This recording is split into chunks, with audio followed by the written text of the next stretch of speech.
Shalom. It's nice to see everybody. טוב לראות את כולכם. And let's begin our Dharma speech tonight with the mantra of the universe in its purity, Om Nam, 7 times together. בואו נתחיל את התרגול שלנו הערב, את השיעור במנטרה לשלמות של היקום, אום נם, 7 פעמים ביחד. Om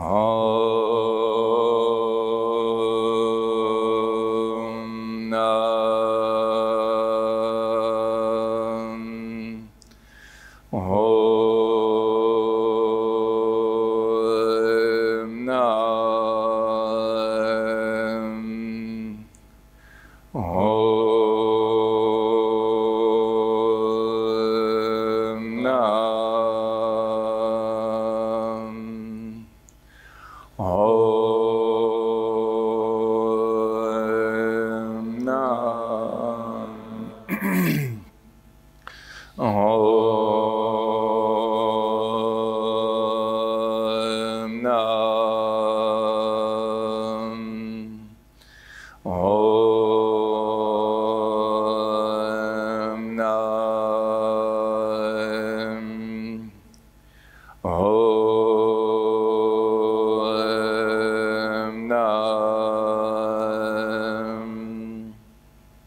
Thank you very much. Tonight we talk about 4 kinds of karma. הערב נדבר על 4 סוגים של קארמה. 4. But before we go into that, let's talk a little bit about what karma is. אבל לפני שנדבר על זה, נדבר קודם על מה זו קארמה. Karma comes from the Sanskrit root word kr, which means action. המילה קארמה מגיעה מהשורש בסנסקריט קרם, שזה אומר פעולה. In Sanskrit, sometimes one word contains many meanings. בסנסקריט לפעמים מילה אחת יש לה כמה משמעויות. So the term karma contains action and its result. אז המונח קארמה מכיל פעולה ואת התגובה שלה, את התוצאה שלה. As we say in the West, cause and effect. במערב אנחנו אומרים פעולה ותגובה, או סיבה ותוצאה. And ever since human beings have walked on earth, we were wondering how this cause and effect operate together. What's the relationship? מאז שאנחנו בני אדם הולכים על הכוכב הזה, אנחנו תוהים איך פעולה ותגובה עובדים, מה גורם למה. Did you notice that on the face of this earth, nobody says, I am a bad person? שמתם לב שפה על פני האדמה, אף אחד לא אומר על עצמו, אני בן אדם רע.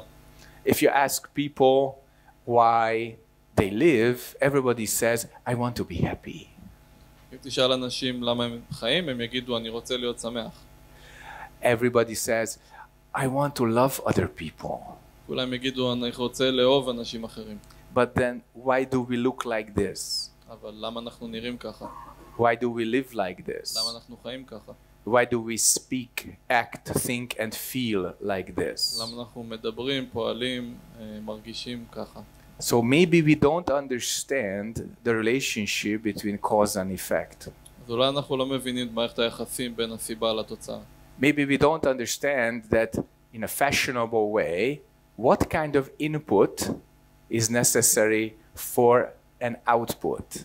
אולי אנחנו לא מבינים באופן מהותי איזה סוג של קלט משפיע על הפלט שאנחנו רוצים. How is it that my self-image, what I think about myself, is so different from what other people think about me? איך זה יכול להיות שהדימוי העצמי שלי, מה שאני חושב על עצמי, הוא כל כך שונה ממה שאחרים חושבים עליי? So then we begin to ask certain questions and then we understand that our views may be wrong. אנחנו מתחילים לשאול כל מיני שאלות מסוימות ואז אנחנו מבינים שאולי ההשקפות שלנו הן לא נכונות. And then we need a clear mirror to see how cause and effect operate. ואנחנו צריכים איזושהי מראה צלולה כדי לראות איך הסיבה והתוצאה פועלים. That clear mirror, this clear mind, is the purpose. המראה הצלולה הזאת, התודעה הצלולה הזאת היא התכלית. And this is what we cannot see. ואת זה אנחנו לא יכולים לראות. Because that's what sees in us. כי זה מה שבתוכנו שרואה. This is what we cannot think about because that's what thinks in us. אנחנו גם לא יכולים לחשוב את זה כי זה מה שחושב בתוכנו. The sky doesn't see the sky. השמיים לא רואים את השמיים. Your eyes don't see your eyes. העיניים שלכם לא רואות את העיניים שלכם. You need a mirror for that. אתם צריכים מראה בשביל זה. Well, human beings have made several mistakes in our existence on earth, but one of the biggest is that we call this mirror I. אז בני אדם עשו הרבה טעויות במהלך ההיסטוריה, אבל הטעות המרכזית או הגדולה ביותר זה שאנחנו קוראים למראה הזאת אני. The other mistake is that we have not discovered this mirror within ourselves. הטעות השנייה הגדולה שעשינו זה שלא גילינו את המראה הזאת בתוכנו. So put the two together and we have our paradox cut out for us. אז תשימו את שני הדברים האלה ביחד ותראו את הפרדוקס הזה שניצב מולנו. If you call this true nature, this clear mirror mind, yourself, it's a mistake. אם אתם קוראים לשיקוף הצלול הזה, לתודעה הצלולה הזאת שאתם רואים לפניכם, אני, אז אתם עושים טעות גדולה. If you do not discover that within yourself, it's also a mistake. אם אתם לא מגלים את זה בתוככם פנימה, זאת גם טעות. So, how can you resolve this? אז איך תוכלו לפתור את זה? You ask, what is this? אתם שואלים, מה זה? And you see that every answer you give with your thinking is changing, is coming and going. ואתם רואים שכל תשובה שעולה לכם בראש היא משתנה, היא באה והולכת. But this original mind, this clear mirror mind, doesn't come, doesn't go. אבל התודעה הראשונית, התודעה המקורית, היא לא באה ולא הולכת. Your thinking is like the clouds. Your true nature is like the sky. המחשבות שלכם הן כמו עננים, אבל התודעה המקורית שלכם היא כמו השמיים. So if you attain that, then you attain the correct view on karma. אז אם תקלטו את זה, אז תקלטו את ההשקפה הנכונה על קארמה. You're not done, you're not finished. זה לא שתסיימו או תשלימו את העבודה. You just got the right tool. פשוט תקבלו את הכלי הנכון להבין את זה. With this right tool, you can return before thinking and focus from the clouds back to the sky.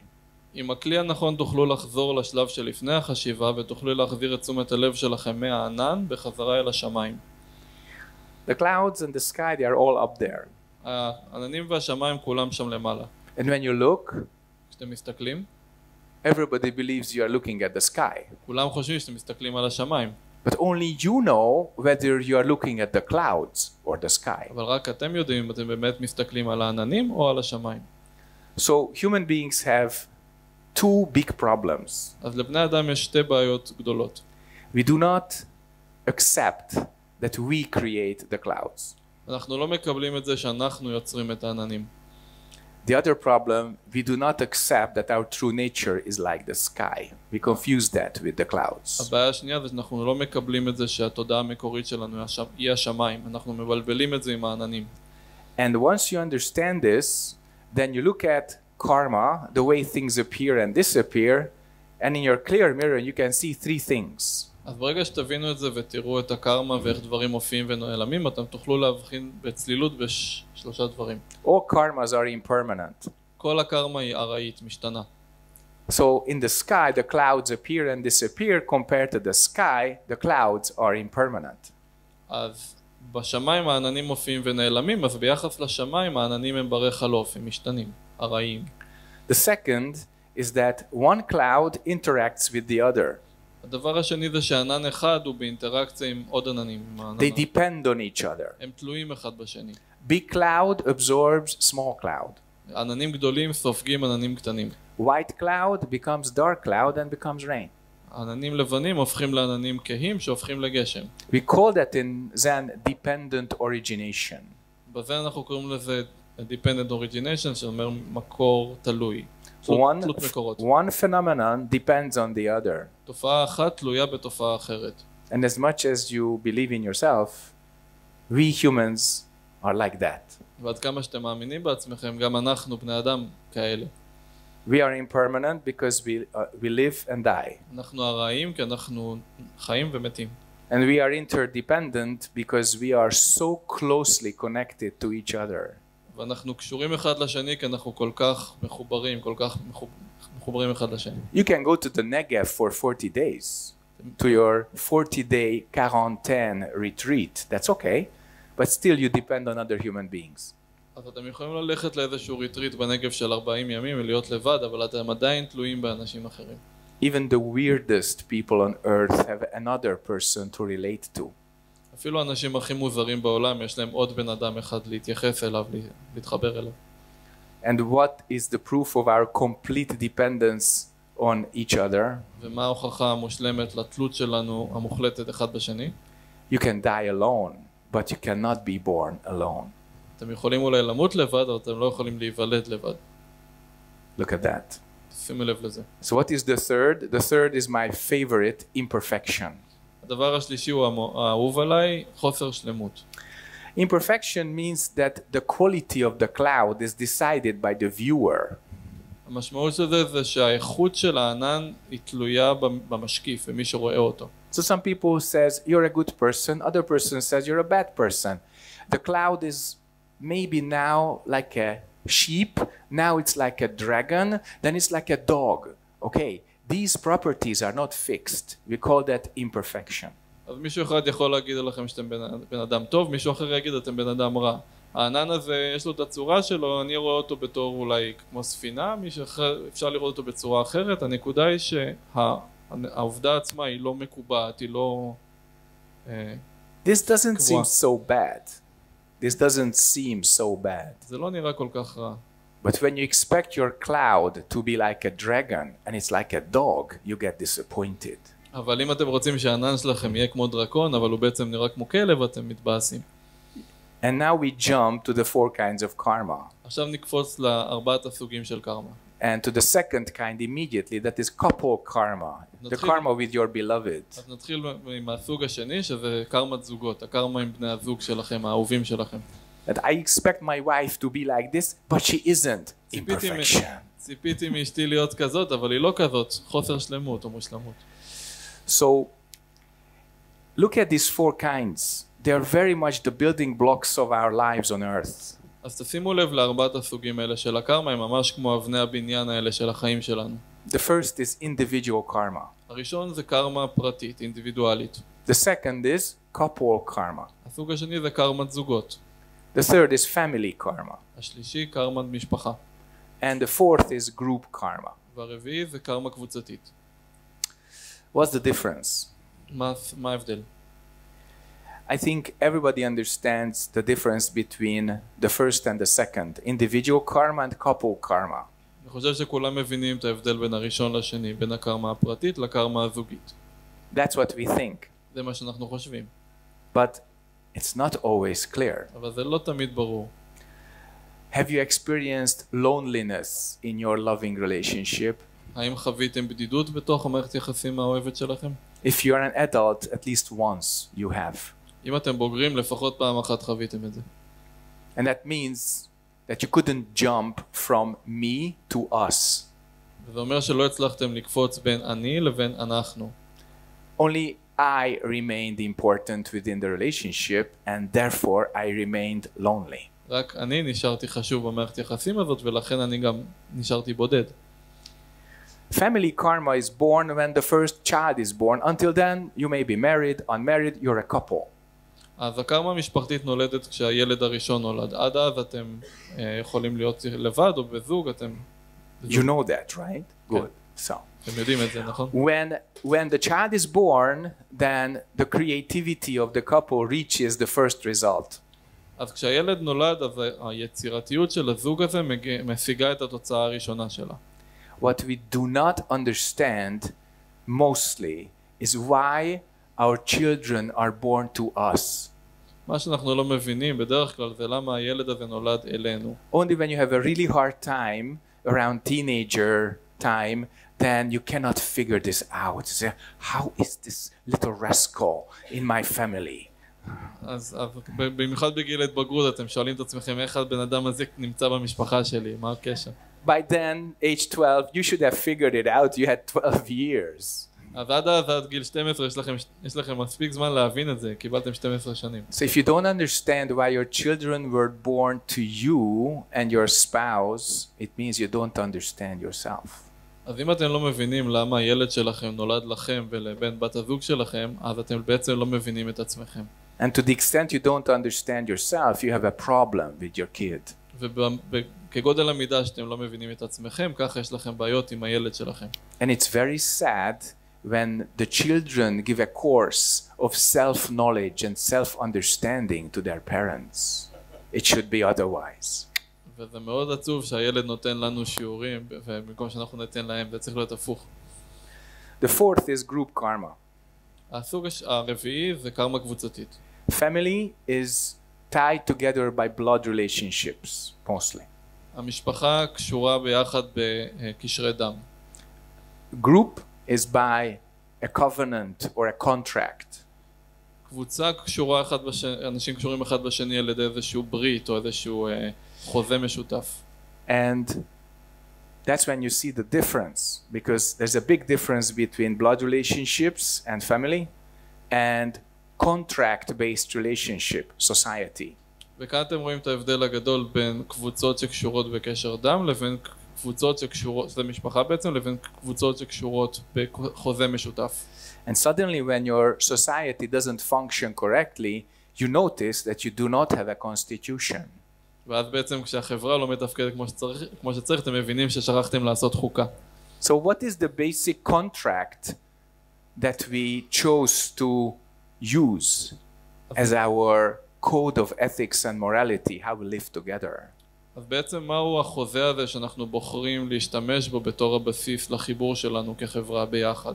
Did we really decide over that? האם באמת החלטנו את זה ביחד, את הנושא הזה? Or did somebody else or another group of people decide how to perform that? או שאנשים אחרים החליטו עבורנו איך החוזה הזה צריך להיות. And these days you can see how some people use their family karma to influence the group society. ואתם רואים בימים האלה איך קבוצה של אנשים משתמשים בקארמה המשפחתית שלהם כדי להשפיע על הקארמה הקבוצתית הגדולה. To confuse and overlap family karma with society means it's a direct path to abuse of power. וכאשר משתמשים בקארמה המשפחתית הזאת כדי להשפיע על המדינה, על הלאום, אז זה מתכון בטוח לאיזשהו ניצול של הכוח. So now that we have outlined these four, let's go back to the individual. אז עכשיו אחרי שפירטנו את הארבעה האלה, בואו נחזור לסוג הראשון, לקארמה האישית. So how is this karma born? How do we create it? Come on. אז איך קארמה נוצרת? איך אנחנו יוצרים אותה? איך היא נולדת? Let me demonstrate that with this stick. תנו לי להמחיש עם המקל. If I use this stick every day in my hand, in whatever way, and people see it, they say, I am a stick user. אז אם אני אחזיק את המקל ואשתמש בו ככה עם היד כל יום, אנשים יראו אותי ויגיד, הוא משתמש מקל, הוא מחזיק מקל. I developed this habit of using this stick every day. אז אני פיתחתי את ההרגל הזה של להחזיק את המקל הזה, להשתמש בו כל יום. And me, I also believe that I'm a stick user because I do this every day. וגם אני מאמין שאני משתמש מקל, כי אני משתמש בו כל יום. So the identification with the karma produces the identity. אז ההזדהות הזאת עם הקארמה מייצרת זהות. And if you are identified with a narrative, with a story, with a myth who you are, you become dependent on that identity. אז אם אתם מזדהים עם נרטיב, עם סיפור, עם איזושהי מיתוס או אגדה על מישהו, על מה שאתם, אתם הופכים למזוהים עם הסיפור הזה בעצם. And if you do not have a creative say, an attitude of creativity, how to be part of that narrative, you become a consequence of that narrative. אז אם אין לכם איזו יוזמה משלכם או כוח יצירתי של איך להשפיע על הנרטיב הזה, על הסיפור הזה, אז אתם הופכים להיות התוצאה של הנרטיב, תוצאה של הסיפור. In the family, you can see it very well. With the newlywed couple, they go to the relatives and the mother-in-law says to the daughter, you are now a wife. You should go like this. It's the family narrative, how a wife should behave. אתם יכולים לראות שיש איזה זוג טרי שרק התחתן, אז באים למשפחה של ההורים, ואז האימא של החתן אומרת לכלה, את עכשיו אשתי, את צריכה להתנהג ככה וככה וככה, כלתי, את צריכה להתנהג ככה וככה וככה. Same thing happens when you join a group. אותו דבר קורה כשאתם מצטרפים לקבוצה. You take the job and someone says, now you are working for IBM. You do it like this. אתם לוקחים איזושהי משרה, ואז הבוס אומר, עכשיו אתם עובדים בשביל IBM, אתם צריכים לעבוד ככה. Because at this firm we do it like this. במקום הזה אנחנו עושים את זה ככה וככה. So, do you create that narrative? האם אתם יוצרים את הנרטיב הזה? Are you part of that? האם אתם חלק מכך? Most of you nod your heads no. רובכם תגידו לא. That situation is already made for us. הסיטואציה הזאת כבר נעשתה עבורנו או לפנינו. What is lost here is your choice. מה שהלך לאיבוד כאן זה הבחירה שלכם. How do you regain your choice? איך תוכלו לקבל בחזרה את הבחירה שלכם? You are born into a family. You take a job. You have your parents. Where is your choice? נולדתם למשפחה, לקחתם איזשהו ג'וב או עבודה ויש לכם זוג הורים. איפה אתם מקבלים את הבחירה? Your choice is in your individuality. אז הבחירה נמצאת באינדיבידואליות שלכם, באישיות שלכם. Because these four kinds of karma are outside karma. בגלל שארבעת הסוגי הקארמה האלה הם קארמה שלה בחוץ. We have another four inside. יש עוד 4 שהם בתוכנו.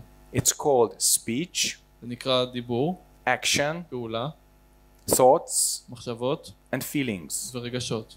So, as a husband, as a teacher, as a Hungarian person, what kind of thinking, feeling, action and speech do I have? אז בתור אבא, בתור מורה, בתור נזיר הונגרי, איזה סוג של מחשבות ובחירות יש לי? So these channels inside are so important that we bow to them every day. אז הערוצים הפנימיים האלה הם כל כך חשובים שאנחנו משתחווים אליהם, קדים אליהם כל יום. In Buddhism we have bodhisattvas. בבודהיזם זה נקרא בודהיסטווה. In fact, they are not some historical figures or some imaginary qualities. למעשה לא מדובר בדמויות היסטוריות או בדמויות מדומיינות. They are representatives of our own psyche. הם נציגויות או ייצוגים של הנפש שלנו. So for our emotions, the highest class representation is compassion. אז ברגע שלנו החלק הכי גבוה מייצג חמלה. So behind me, most of you cannot read Chinese, but it's deja debi, great love, great compassion. מאחוריי, אולי חלקכם לא יכולים לקרוא, מה שכתוב בסינית זה deja debi, שזה אומר אהבה גדולה, חמלה גדולה. Because if you develop compassion as selfless emotion, then you relate to other people through that channel. בגלל שאם תפתחו את החמלה בתור איזשהו ערוץ של אהבה ללא תנאי, אתם תוכלו לגשת ולהתייחס לאחרים דרך הערוץ הזה.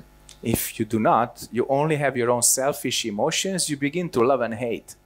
אם לא תעשו את זה, אז יהיה לכם רק את הרגשות האנוכיים שלכם, ואז כל מה שתראו יהיה דרך הפילטר של אני אוהב את זה, אני שונא את זה, אני אוהב אותו, אני שונא אותו.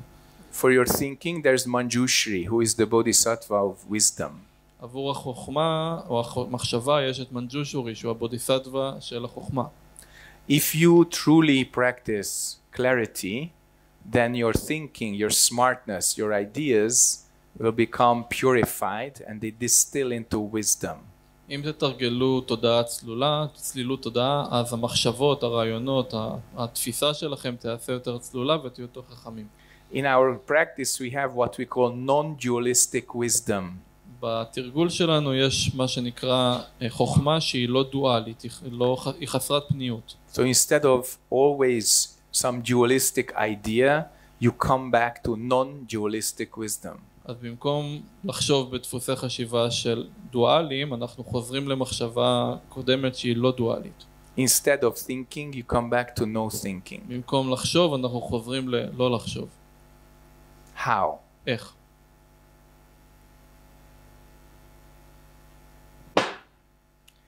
When you attain this, is the gateway to wisdom.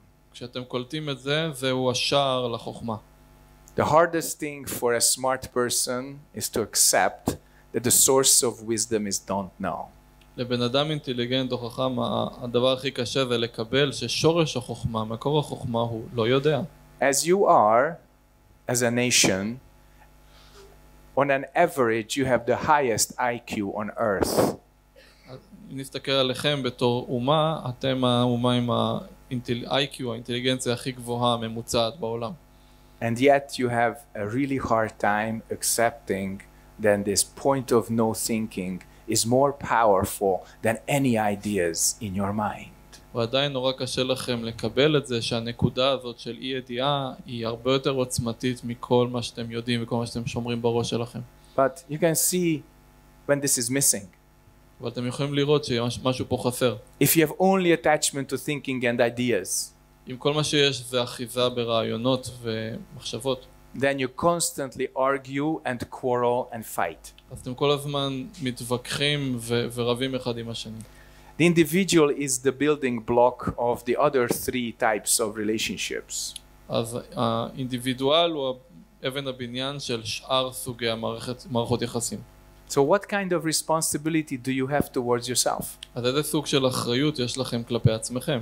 Do you truly attain clarity or you just want to enforce yourself onto other people? האם אתם באמת משיגים צלילות או שאתם רוצים לאכוף או להכיל או להוכיח את עצמכם לאחרים? Remember, originally your true nature is like the sky, not like a special cloud. אז תזכרו שהתודעה הצלולה היא כמו השמיים, היא לא כמו איזה ענן מיוחד. And for us who are used to clouds, ideas, identifications, the hardest thing to accept is that the sky with its infinite space is it, and it's not dependent on any clouds. אז לאלה מתוכנו שמאוד רגילים בתפיסות, ברעיונות, באחזות, מאוד קשה לנו לקבל את זה שהשמיים הם בעצם מעבר לכל העננים, הם לא תלויים בעננים. Our true nature does not depend on thinking. הטבע האמיתי שלנו לא תלוי בחשיבה. It does not depend on any assumed identity. הוא לא תלוי בשום זהות שאנחנו מניחים. It does not depend on any culture, any myth, any story. הוא לא תלוי בשום תרבות, שום אגדה, שום סיפור, שום מורשת. That's why this teaching on our true nature is working, is operational. לכן הלימוד הזה שלנו על הטבע האמיתי הוא עובד, הוא אפשר להשתמש בו. No matter who you think you are, you can wake up. לא משנה מי אתם חושבים שאתם, אפשר להתעורר. No matter where you are on earth, if you are a human being, you can attain enlightenment. לא משנה איפה אתם נמצאים בכדור הארץ, אם אתם נמצאים פה, אתם בני אדם, אז אפשר להתעורר, להגיע להערה. Deep inside, we have the same basic human nature. עמוק בתוכנו יש לנו את אותו Buddha nature, אותו טבע אמיתי. Outside, we all have different faces, different fingerprints, different iris, different likes and dislikes. מבחוץ כולנו נראים שונה, יש לנו פנים אחרות, עיניים אחרות, שיער אחר, כולם שונים אחד מהשני. And what is clear that if we do not go beyond karma, we cannot go beyond identity. מה שברור זה שאם לא נלך מעבר לקארמה, לא נוכל ללכת מעבר לזהות שלנו. If you cannot go beyond identity, you cannot have peace. אם לא תוכלו ללכת מעבר לזהות שלכם, לא תוכלו להשיג שלום. So, perceiving the sky is the only way to give space to all the clouds. אז לקלוט את השמיים, זה הדרך היחידה לתת מרחב לכל העננים. When I give this teaching, I see in your eyes, okay, what's next? Do I lose myself? כשאני נותן את הלימוד הזה, אני רואה בעיניים שלכם, אוקיי, אז מה עכשיו? מה, אני צריך לאבד את Suddenly I have עצמי? to stop being Jewish, or what does he say? מה, אני צריך להפסיק להיות יהודי? מה הוא בעצם אומר לי פה? No, לא, you לא. don't have to stop being Jewish. לא צריכים להפסיק להיות יהודים. Just don't think about it so much. פשוט אל תחשבו על זה כל כך הרבה. If you think about it too much, then one day, when something bad happens, you ask, why me? אם תחשבו על זה יותר מדי, מתי שהוא יקרה משהו ותגידו, למה אני? Why me? למה אני? Why not someone else? למה לא מישהו אחר? So then go back to your hard-won homework, something like a homework that you worked on really hard. אז תחזרו חזרה לעבודה הקשה שכבר עשיתם. If you practice, you see what kind of karma you have. אם תתרגלו, אתם תראו איזה סוג של קארמה יש בתוככם. Likes, dislikes, past, present, future, everything. אוהב, לא אוהב, עבר, הווה, עתיד, הכל בתוכנו. We have the 5 sense realms: eyes, ears, nose, tongue, body and mind. יש לנו את חמשת העולמות של החושים בתוכנו, העולם של הראייה, של השמיעה, הריח, הטעם, המישוש. In these 5 realms we are all identified with something. That's my body. That's what I want to see. That's what I want to hear. This is my mind. That's what the building blocks are for ourselves. בחמשת העולמות האלה נמצאים גם ההצמדויות שלנו, מה שאנחנו אוהבים לראות, לשמוע, הגוף שלנו, איך שאנחנו אוהבים לאכול. אז הדברים האלה הם בעצם אבני בניין של הזהות שלנו בתוך עצמנו. And this self is maintained by constant thinking, constant energy input. והעצמי הזה בתוכנו מתוחזק על ידי הרבה זרם של אנרגיה. כל הזמן נכנס אנרגיה לתוך הזיכרונות האלה שלנו. So practicing means at least for one moment, stop making this I. אז התרגול שלנו לנסות אפילו לרגע אחד להפסיק לעשות את האני הזה. And what's interesting that in a nanosecond it gets recreated again. ומה שמדהים זה שבשבריר שנייה האני הזה פתאום נוצר מחדש. Why? למה? Because we want to survive. בגלל שאנחנו רוצים לשרוד. For survival you need a strong self. בשביל לשרוד אנחנו צריכים עצמי חזק. A strong narrative. סיפור חזק. Who we are. מי אנחנו. Why we live. למה אנחנו חיים. How we belong together. איך אנחנו שייכים אחד לשני. What we allow from the world to touch us and what we allow that we put onto the world. מה אנחנו מרשים לעולם לגעת בנו ומה אנחנו רוצים בעצמנו לגעת בעולם. So don't worry, your self does not disappear. אל תדאגו, העצמי שלכם לא ייעלם. Only your illusions about yourself, your ignorant views about yourself, that disappears. רק האשליות שלכם לגבי עצמכם, התפיסות הבורות שלכם לגבי עצמכם, הם אלה שיעלמו. Ask yourself. תשאלו את עצמכם.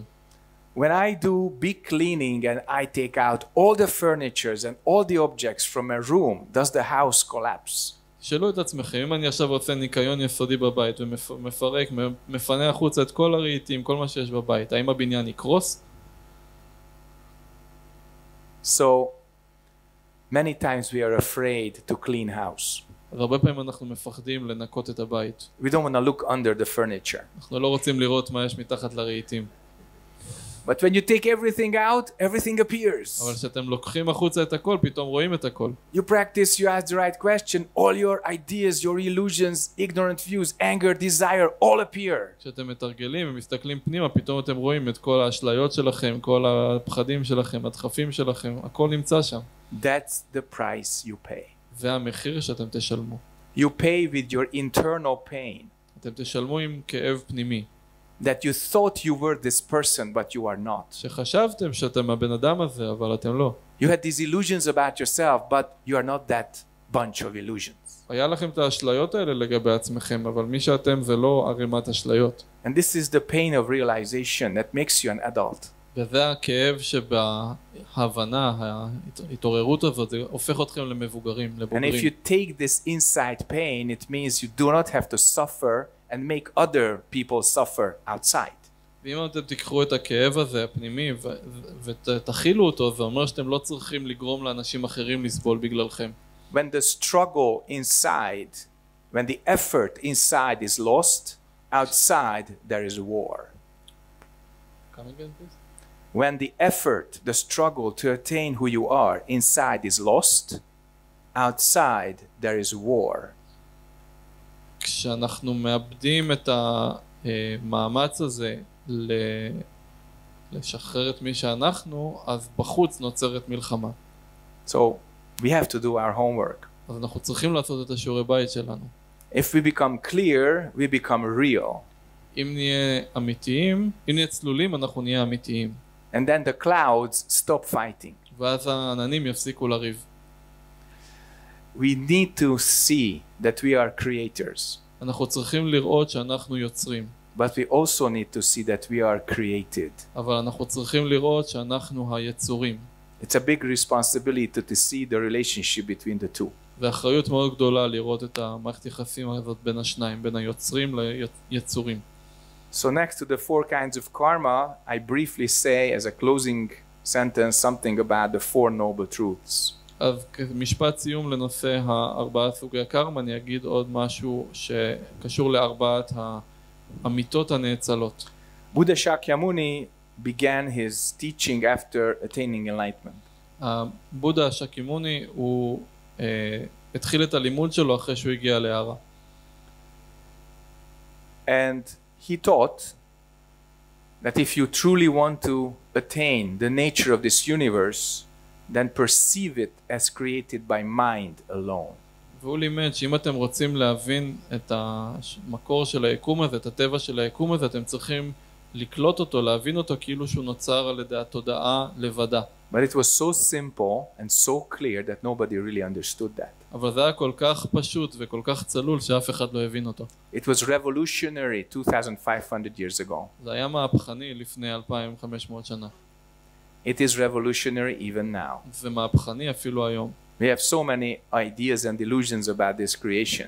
יש לנו כל כך הרבה רעיונות ואשליות לגבי היקום הזה.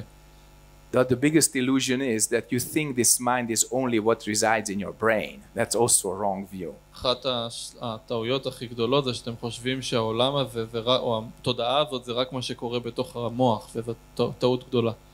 So he chose another way. Buddha chose another way of teaching. אז בודה בחר דרך לימוד אחרת, נוספת.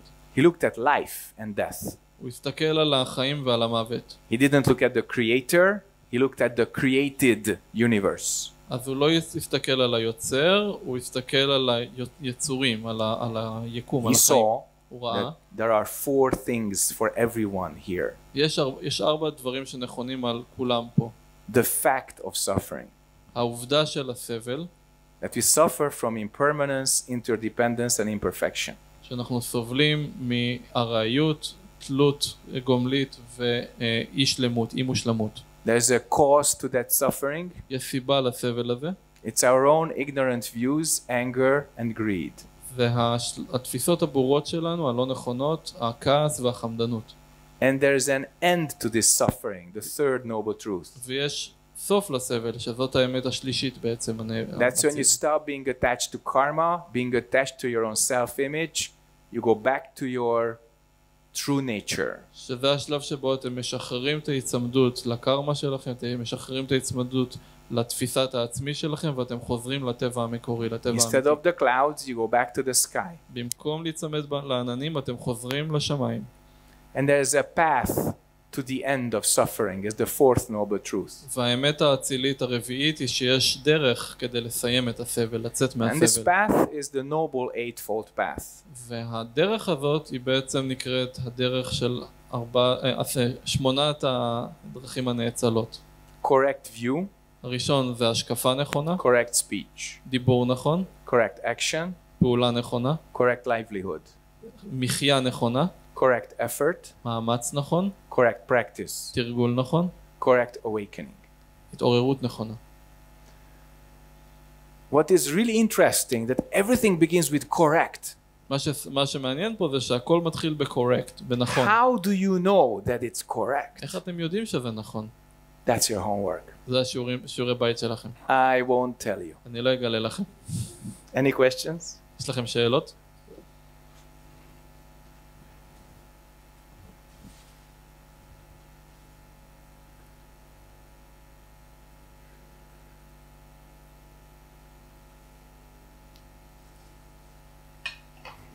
Sure. Yeah.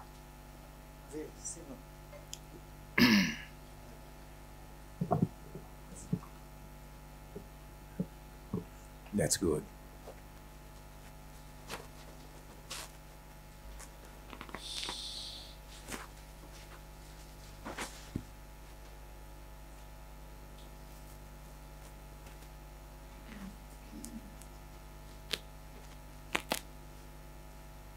It's technical karma.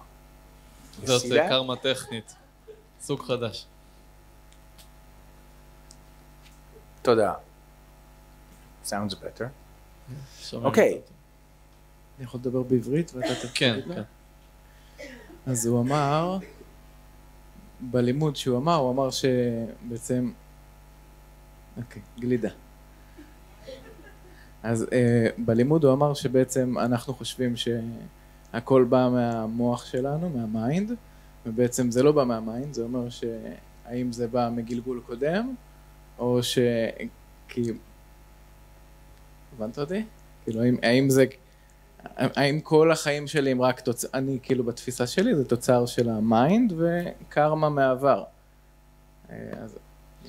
You mentioned earlier that we think that all the mind is coming from our brain or within us, but you said it's not like that. So does it come from previous lifetimes? Where else does this mind come from?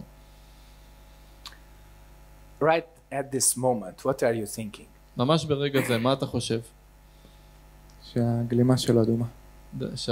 That your robe is red. Okay, where did this thinking come from? מאיפה המחשבה הזאת באה? From... Good. Keep that mind. יופי, תשמור את התודעה הזאת. I don't know. Where does my thinking come from? Another thought, another thought, another thought, mother, father, grandfather, grandmother, don't know. עוד מחשבה, עוד מחשבה, עוד מחשבה, אמא, סבא, סבתא, לא יודע. And if you keep this mind, this don't know mind, אם תשמור את התודעה הזאת, תודעה אתה לא יודע, it acts like a magnet. היא עובדת כמו מגנט. And all your thinking, all your feelings, all your karma are like pieces of metal. אז כל המחשבות שלך, כל הרגשות שלך, כל הקארמה זה כמו חתיכות קטנות של מתכת, של ברזל. This don't know attracts them, boom. אבל לא יודע, מושך אותם, בום. And if you don't attach to that karma, they become don't know. ואם אתה לא נאחז בהם, אז הם הופכים להיות לא יודע. Phenomenon returns to substance. התופעה חוזרת למהות. You have good bakeries here. I love bakeries. יש לכם פה Don't bring מאפיות. anything, I'm already fat. So יש לכם מאפיות נהדרות כאן, אל תציעו לי דברים, אני כבר מפוצץ. imagine a magical bakery. תדמיינו מאפייה קסומה. Because also you can see a lot of food wasted, not just good bakeries. כי אתם רואים כאן גם הרבה אוכל מבוזבז, לא רק מאפיות טובות. That is in this magical bakery at the end of the day, במאפייה הקסומה הזאת בסוף היום, all the bread, all the pastries, everything goes back to flour. במאפייה הקסומה הזאת בסוף היום כל המאפים והעוגות והעוגיות והלחמים, הכל חוזר חזרה לקמח, כל You מה שנשאר. don't have to throw away anything. אתם לא צריכים לזרוק שום דבר במאפייה הזאת. Next day, 4 a.m., you bake new. למחרת ב-4 בבוקר אתם מופיעים מהקמח הזה דברים חדשים. Our mind can do that. התודעה שלנו יכולה לעשות בדיוק את זה. If you keep this unmoving mind, all your thinking returns. אם אתם תשמרו את התודעה הזאת שאינה זזה, כל המחשבות שלכם And יחזרו when למקור. this don't know increases in strength, וכשהדון, לא יודע, זה מתחזק בעוצמה שלו בתוכם, בכוח your שלו, center becomes stronger. המרכז שלכם יהיה חזק יותר. Your thinking is moving. המחשבה שלך היא זזה, True nature, unmoving. אבל הטבע האמיתי שלך הוא לא זז. Thinking comes and goes. המחשבה באה והולכת. Don't know mind, no coming, no going. התודעה שאינה יודעת לא באה ולא הולכת. To increase this potential is correct meditation. כדי להגדיל את הפוטנציאל הזה שלנו, זוהי מדיטציה נכונה. How do you test it? האם בדקתם את זה? Two ways. שתי דרכים. Is reactive mind. אחד זה תודעה מגיבנית, מגיבה. If your center is weak, you react quickly, badly, extremely, selfishly. אם המרכז שלכם חלש, אתם מגיבים מהר, מגיבים בצורה אנוכית, מעוותת ומהירה מדי. And if your center is strong, your reaction is proportionate, clear, and selfless. It's only reflecting. אז אם המרכז שלכם חזק, התגובה שלכם תהיה פרופורציונלית, מאוזנת, מדויקת וחסרת אני, לא אנוכית, תהיה צלולה. Second is intuition. הכלי השני לבדוק את זה זה על ידי אינטואיציה. If you don't know reaches a critical mass, a critical level, above that, you have intuition, a spark. אם התודעת לא יודע שלך מצטברת ומתעצמת מעל לרף מסוים, אז מה שמעליה, כלומר זה מצטבר וגדל, אז באיזשהו שלב מופיעה האינטואיציה, היא פשוט ניצתת פעם. That's why we have retreats. לכן אנחנו עושים ריטריטים. That's why we have Kongan interviews. לכן אנחנו עושים שאלות קונגן. To develop that potential, use it, test it, refine it, and on like that. כדי לפתח את היכולת, את הפוטנציאל הזה, לבדוק אותו, להשתמש בו, וחוזר חלילה. שוב ושוב אנחנו מתרגלים ומחזקים את האינטואיציה ואת ה-don't know שלנו. So everybody, make friends with this don't know. It's your best friend. אז כולם, אני ממליץ לכם להיות חברים של הלא יודע הזה בתוכנו. זה החבר הכי טוב שלכם. Next question over there. שאלה הבאה.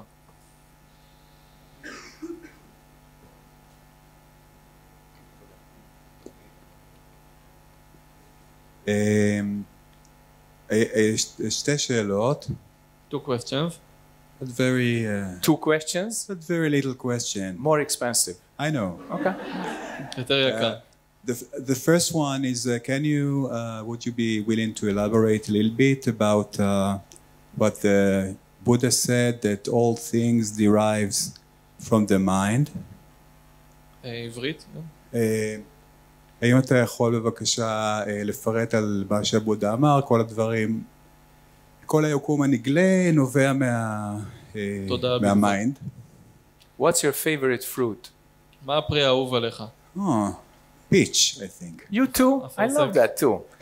Who loves peach here? Hands up. Okay. Oh, wonderful. Now, can I please sit? Thank you. Can I have your unanimous approval for a short meditation exercise? אם אני יכול לקבל Together. את האישור האנונימי שלכם לתרגול קצר של מדיטציה ביחד. כן? So please sit straight. בואו, שבו ביחד ישר. Shut your eyes. עצמו עיניים. Watch your breath. שימו לב לנשימה. And imagine your favorite fruit. If it's peach, then it's peach. Then don't look at me because then you don't shut your eyes. Okay? ושימו לב, תדמיינו את הפרי האהוב עליכם, אם זה אפרסק, אז אפרסק, אם לא משהו אחר. If it's dates, if it's pears, if it's apple, doesn't matter. Imagine one piece of that כן, אם זה אגסים, אם זה תמרים, לא משנה מה. on a table. תדמיינו אחד כזה מונח על השולחן. Turn it around and look at its color. תסובבו אותו, תראו את הצבע שלו.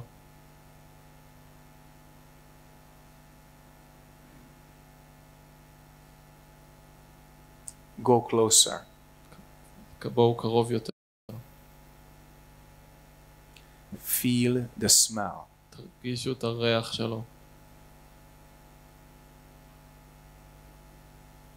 And now take a piece of it and in your mind eat that. עכשיו תיקחו חתיכה מהפרי הזה ובתודעה שלכם תאכלו אותו.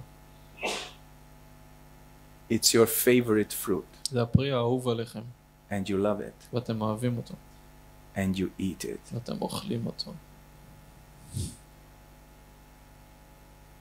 And now עכשיו, make the fruit complete again. The bite disappears. עכשיו הביס הזה נעלם ואתם הופכים את הפרי לשלם בחזרה. You build up a little distance. אתם מתרחקים חזרה קצת. And now you empty the room and the fruit disappears. עכשיו אתם מרוקנים את החדר והפרי נעלם. Open your eyes. פתחו את העיניים. Most of you swallowed. רובכם בלעתם רוק. That's how your mind creates the universe. זה איך שהיקום יוצר, התודעה יוצרת את היקום. Okay. Thank you, Second but question. that's just the inner universe, and didn't he refer to the stars and everything we perceive? אתה מדבר רק על היקום הפנימי, מה לגבי הכוכבים וכל מה שבחוץ. Yeah. What do you call this in עברית? מה אתה קורא לזה בעברית? מקל, זן? מקל. מקל. מקל. Okay. So, if I don't speak עברית, for me, מקל doesn't have any meaning. אם אני לא מדובר עברית, בשבילי המילה מקל אין לה שום משמעות. It doesn't connect me to this object. זה לא מקשר אותי לאובייקט הזה. And if you don't speak Hungarian, if I say zen bot, it doesn't have any meaning to you either. ואם אתה לא מדבר הונגרית, אז אני אגיד זן בוט, וזה לא אומר לך שום דבר. This universe is made of name and form. היקום הזה נוצר על ידי שם וצורה. And when name and form connect, the world, the universe is born. וכשהשם והצורה מתחברים, אז היקום נולד. It goes very deep, even into Greek philosophy and your own, like noumenon, phenomenon, male and female, inside and outside, moving or static. Sorry. זה הולך מאוד עמוק, זה קיים גם בפילוסופיה היוונית העתיקה, גם ביהודית. And now you repeat the list slowly, please. Noumenon, phenomenon. מה זה נומנון? Noumenon is name or essence. Phenomenon is phenomena, שם ותופעה. נומנון ופנומנון. Moving, unmoving. זז ולא זז. Male, female. זכר נקבה. Nama, rupa, name and form. נמה רופה זה שם וצורה בסנסקריט. So when the two connect, the world is born. כשהשניים מתחברים, העולם נולד. You have children, right? יש לך ילדים, נכון? One. אחד. You have a child. You can see the child grow. אתה יכול לראות את הילד גדל, נכון? When they're born, they have absolutely no idea, only feelings and function. כשהם נולדים אין להם שום רעיון, רק הרגשה ותפקוד. And by the time they turn 2 years old, their concepts are ready. וכשהם הופכים לבני שנתיים, הרעיונות, התפיסה שלהם מוכנה. Whatever concepts they have, איזה תפיסה שיש להם, they connect to the world outside and inside. That's their world. הם מתחברים לעולם החיצוני והפנימי לפי התפיסה הזאת, וזהו העולם שלהם. And you get to know more and more, your world expands. וככל שאתה יודע יותר ויותר, העולם מתרחב. And so far, as an explanation, it's enough how this universe is created by mind alone. There's one more step. I'm showing you just the beginning of that. ועד עכשיו, כמה שאנחנו יכולים להכיל כאן, זה ההסבר של איך התודעה יוצרת מציאות, שיוצרת את העולם. יש עוד שלב אחד, אבל אני לא ארחיב עליו כרגע. We have 5 physical senses. יש לנו 5 חושים פיזיים.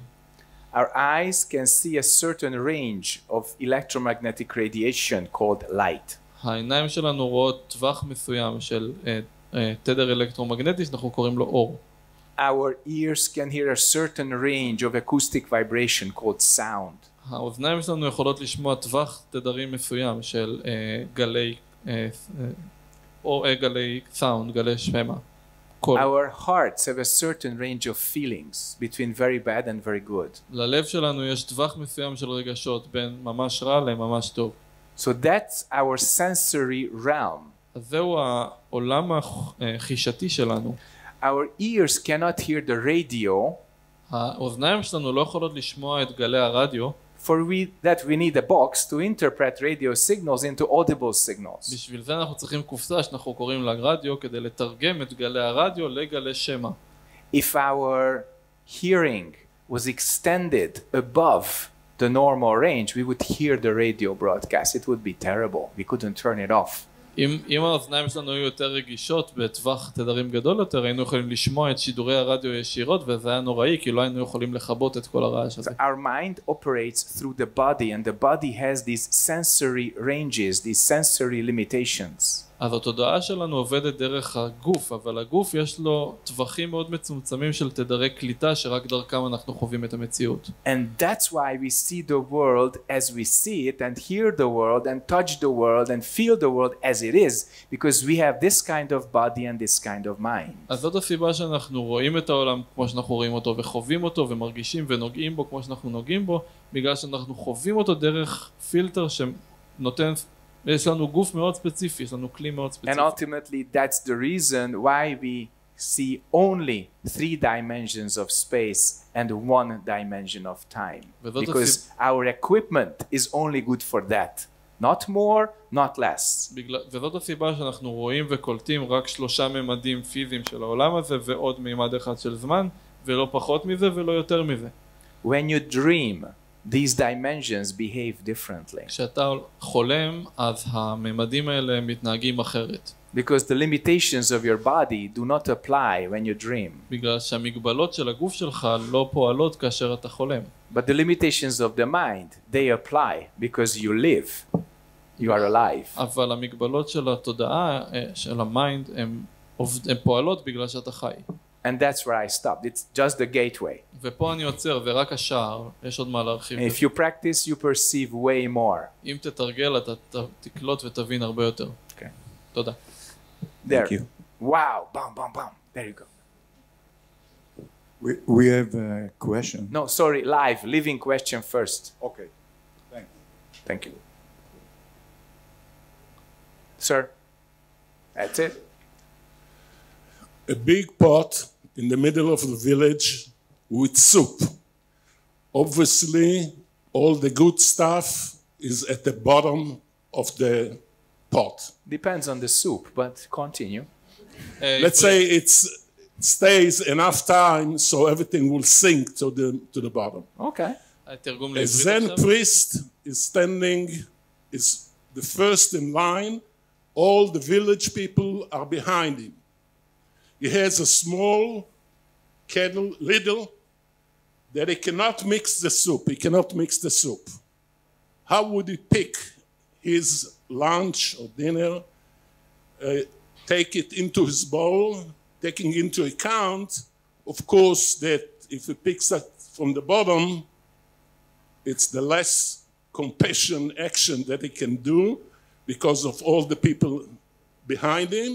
But if he will take it from the top, he might stay hungry. So on one hand, his karma, he was fortunate enough to be the first because it's fast, strong. So his karma tells him to take it from the bottom. On the other hand, the compassion to the other people will tell him to take it from the top. How should he react? Do you work רגע, for the... Okay. לא, עכשיו תשאל את זה בעברית בבקשה. סליחה, יש סיר גדול באמצע הכפר, סיר של מרק, כמובן שרוב החומר הטוב נמצא שקע למטה, עומד במקום הראשון עומד נזיר זן, ואחריו עומדים בתור למרק, כל הכפר עומד מאחריו. איך הוא צריך לנהוג בלקיחת האוכל, יש מצקת מאוד קטנה, הוא לא יכול לערבב את המרק, ככה זה, המרק ככה נמצא, איך הוא צריך לקחת את האוכל שלו לתוך הבאול שלו, מצד אחד הקארמה שלו אומרת לו שהוא הראשון, אולי הוא הכי חזק, אולי הכי מהיר, ואז מגיע לו לקחת מלמטה, מצד שני החמלה לכל אנשי הכפר תגרום לו להגיד אני אקח מלמעלה, אבל אז הוא יישאר רעב. Okay. Do you work for the movie industry? האם אתה עובד בתעשיית הסרטים? Maybe you should. No. Hollywood אולי would אתה be צריך. proud of you. So, if I was that Zen monk over there, אם אני הייתי הנביר ון הזה בסיטואציה, I would put down the spoon. הייתי מניח את הכף, I would go to the pot הייתי הולך לסיר, and start to turn it around ומתחיל לסובב אותו slowly. באיטיות. And if you turn this pot slowly along the vertical axis, ואם תסובב את הסיר באיטיות בציר האופקי, it starts to move the soup inside. זה מתחיל להזיז את המרק בפנים. And then when the soup begins to move, ואז שהמרק מתחיל לזוז, everything gets it distributed evenly. הכל מתחיל להתחלק באופן שווה. This is not the question. The question is But there's this no is way to mix it. No, this is my answer. זאת התשובה שלי. And you cannot impose conditions after you finish the story. אתה לא יכול So- להוסיף תנאים אחרי שסיימת את הסיפור. If I couldn't mix it because it was too heavy, I would ask for the villagers' help אם and לא tell הייתי- them, אם לא הייתי יכול לערבב את זה כי זה כבד מדי, הייתי מבקש מאנשי הכפר עזרה. that we all want correct soup. והייתי אומר להם שכולכם רוצים את המרק הנכון. We move this big bowl together. אז נערבב את הקערה הענקית הזאת ביחד. And after this is done and everything is nicely swirling around and the juicy part and the thick part and the thin part, they're evenly distributed. ואחרי שהכל מתערבב, כל החלקים העסיסיים, והכל מתערבב באופן אחיד, I would ask all the people, please help yourself. הייתי אומר לאנשים בואו, תתכבדו. And they would take soup with all the goodies in it, אז הם היו לוקחים את המרק עם כל מה שיש בו, כל הדברים הטובים, and I would be the last. ואני הייתי האחרון. Why? למה? At the bottom, there's still more. בתחתית עדיין יש עוד.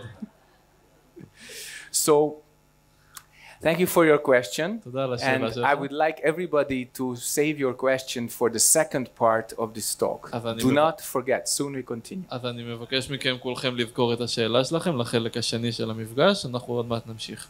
Thank you. תודה רבה. יופי, כמה רגעים לפני שנצא להפסקה. א', אנחנו יוצאים להפסקה עד השעה 7:45.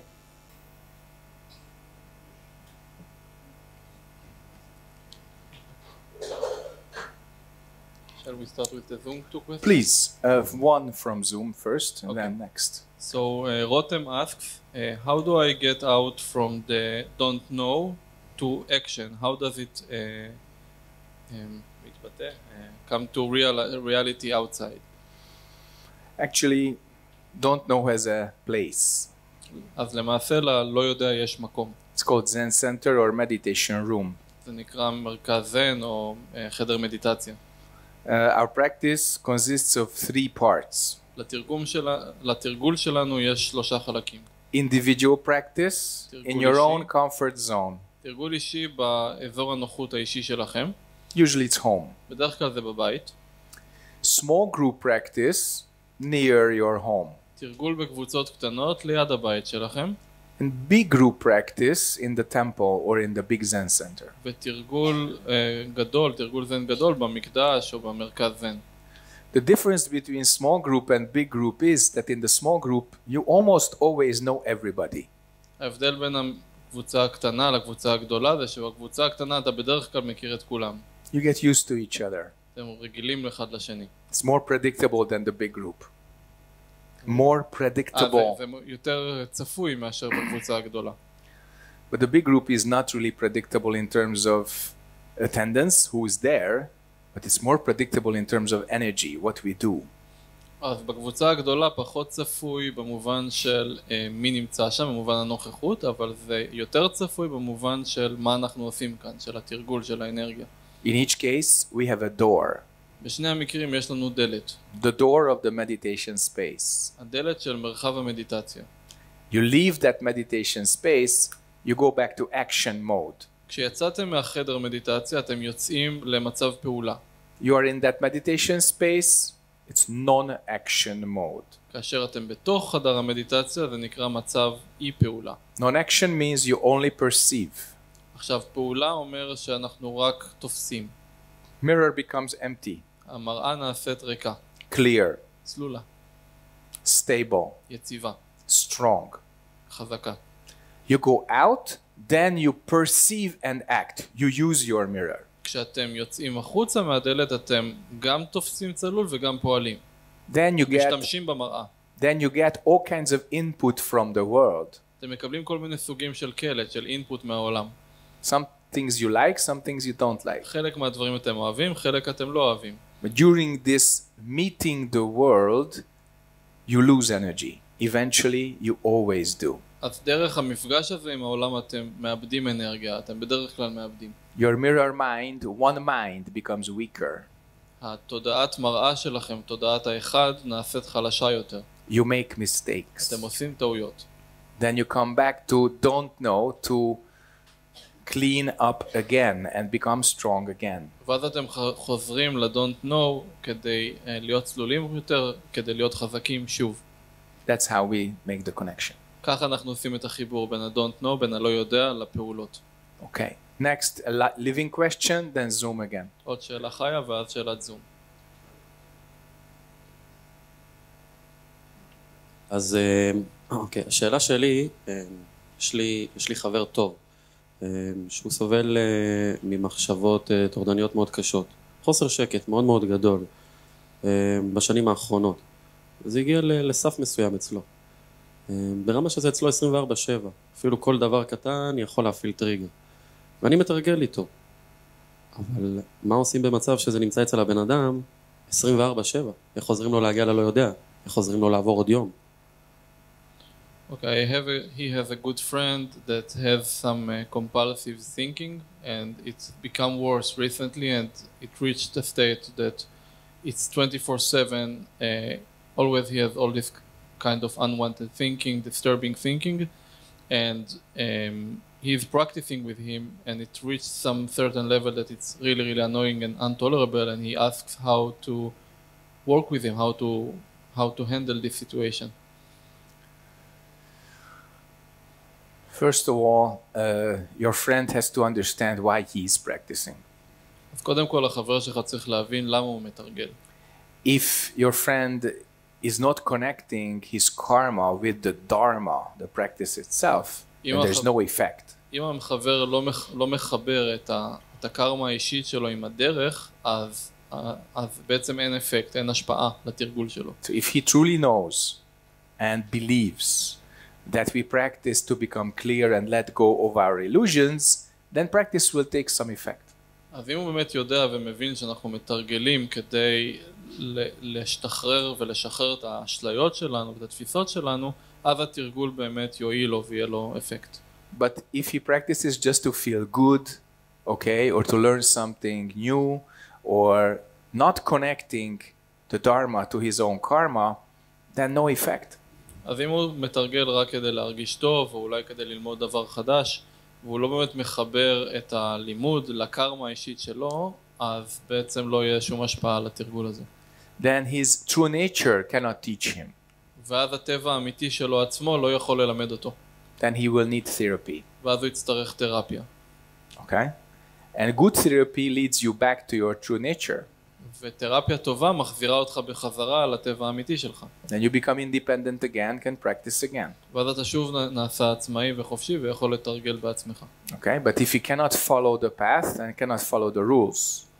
אבל אם הוא לא יכול ללכת, לעקוב אחרי השביל או לעקוב אחרי הכללים, And then he is a nuisance, he disturbs others. But he also disturbs himself. ואז הוא בעצם מפריע לאחרים, אבל הוא בעצם מפריע בעיקר לעצמו.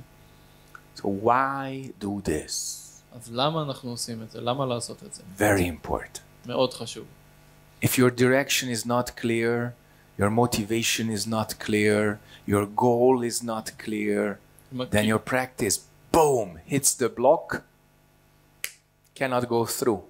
אז אם הכיוון שלכם לא ברור, המוטיבציה לא ברורה, אז הפעולה שלכם גם לא תהיה ברורה, ואז התרגול יתקדם לאיזשהו מקום, ואז הוא ייתקע באיזה מנעול, באיזה קיר, ואתם תיתקעו. So make it clear why he is practicing. אז תעזור לו להגיע למצב צלול, ברור ללמה הוא מתרגל, בשביל מה. Okay. קודם כל תודה. Thank you.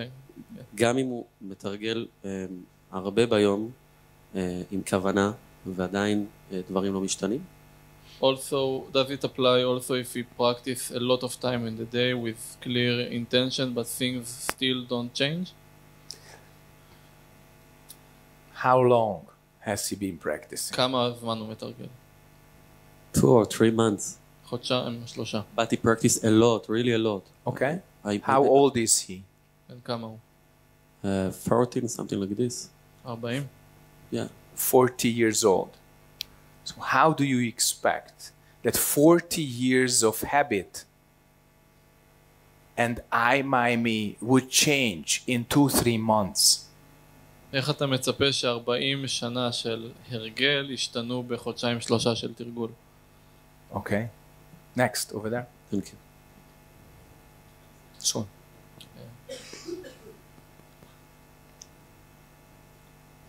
Hi. Hi. Good evening. First of all, thank you very much. We met last time you've been in Israel, and again when I came to Hungary, to your temple. We remember that. Okay. So thank you that you come again. You're welcome. I have a question: is how all the knowledge that we get from Zen, how we take it to everyday life, to download it to everyday actions that we suffer less. You understand? תרגום לעברית? איך אנחנו לוקחים את כל הידע שלנו מהדרמה שאנחנו באים ולומדים פה, איך אנחנו מתרגמים את זה לחיי היום-יום? איך אנחנו לוקחים את כל הידע הגדול הזה ומורידים אותו למטה, לפעולות שאנחנו עושים ביום-יום כדי לסבול פחות. כאילו לא להשאיר את זה ברמה של sky, how we get to down earth. It's very simple. מאוד פשוט. Can you cook? את יודעת לבשל? No. I don't believe you. You אני לא can מאמין cook. לך. I had a cook for 22 years and then I got divorced. I didn't been in the kitchen for 22 years. And I got אחרי divorced שהתגרשת, 5 years ago and I have 4 children, so I start cook, but very, very basic, yes. And when we talk about Zen, you didn't use your cooking knowledge, right? כשדיברנו על זה, לא השתמשת בלימוד הבישול שלה, בידע הבישול שלך, I hope נכון? not. No, you did not. No. Why? Because this is not the situation. We are not in the kitchen. למה? כי את חושבת שאנחנו לא באותה סיטואציה, אנחנו לא במטבח, אז לא מדברים על בישול So עכשיו. how נכון? to apply knowledge in everyday life means only on your situation. Where are you? אז השאלה שלך של איך להשתמש בידע בחיי היומיום, Next. בדיוק בעכשיו, במה שאת עושה כרגע. Next is relationship. What kind of relationship do you have with your environment, especially humans? הדבר הבא זה מערכות יחסים, איזה סוג של מערכות יחסים את יוצרת עם And האנשים that בסביבתך. determines the function. במיוחד במערכות יחסים קרובות, וכאן בא לידי ביטוי So at הפונקציה, home, התפקוד. you are a mother. At home, you are a mother. בבית את Yes. אימא, For 4 children. Here, you are a student. כאן התלמידה. Sometimes students come here and they behave like mothers and fathers. לפעמים Not so. תלמידים באים לפה ומתנהגים כמו אמהות ואבות. So, situation, relationship, function. You perceive these three, then automatically the necessary knowledge appears and the unnecessary knowledge stays out. אז סיטואציה, מערכת יחסים נכונה ותפקוד נכון, כשאת מבינה את זה בצורה צלולה, אז את יכולה באמת להביא לידי ביטוי את הידע שלמדת. Next. Thank you. You're welcome. Over there? Zoom question? Okay, here. Here. Just a second. Sonim, we have more questions from the Yeah, let me give the floor to her, then the Zoom thing. Okay. אפרופו מערכות יחסים, אז הבת הגדולה שלי, Talking about relationships, so my big daughter, בת 32, she's 32. אנחנו עכשיו בנושא של אירוח לחג, ואני רוצה לארח את אחותי ואת המשפחה שלה, והיא מרגישה מאוד לחוצה מהבן דוד ולא מוכנה לקבל את זה שהיא תצטרך לשבת איתו באותו חדר. ואני קרועה. So we are about to host our family, my brother's family, to the holiday, and my daughter cannot tolerate her cousin, and I am torn between this my daughter and the people that I want to host for holiday. Okay. What's your question? Because this is family life. אלה חיי המשפחה, מה השאלה שלך? איך אני יכולה, האם אני צריכה ללכת רק דרך הלב לבת שלי ולא להיות בחמלה למשפחה? איך אני מוצאת את דרך האמצע, את השביל הזהב במקרה כזה? How do I find the middle way, the golden path? Should I go only with my heart and compassion to my daughter and abandon my cousin? Or? Look, I think you have done quite a lot with your heart. אני חושב שעשית כבר די הרבה עם הלב שלך. And what frustrates you that it doesn't seem to work. ומה שמתסכל אותך זה שנראה שזה לא כל כך עובד לך. Because your daughter doesn't listen to you. כי הבת שלך לא מקשיבה לך. So find a person who your daughter truly listens to. תמצאי מישהו שהבת שלך באמת מקשיבה לו. And relay the message through that person. We call that triangulation.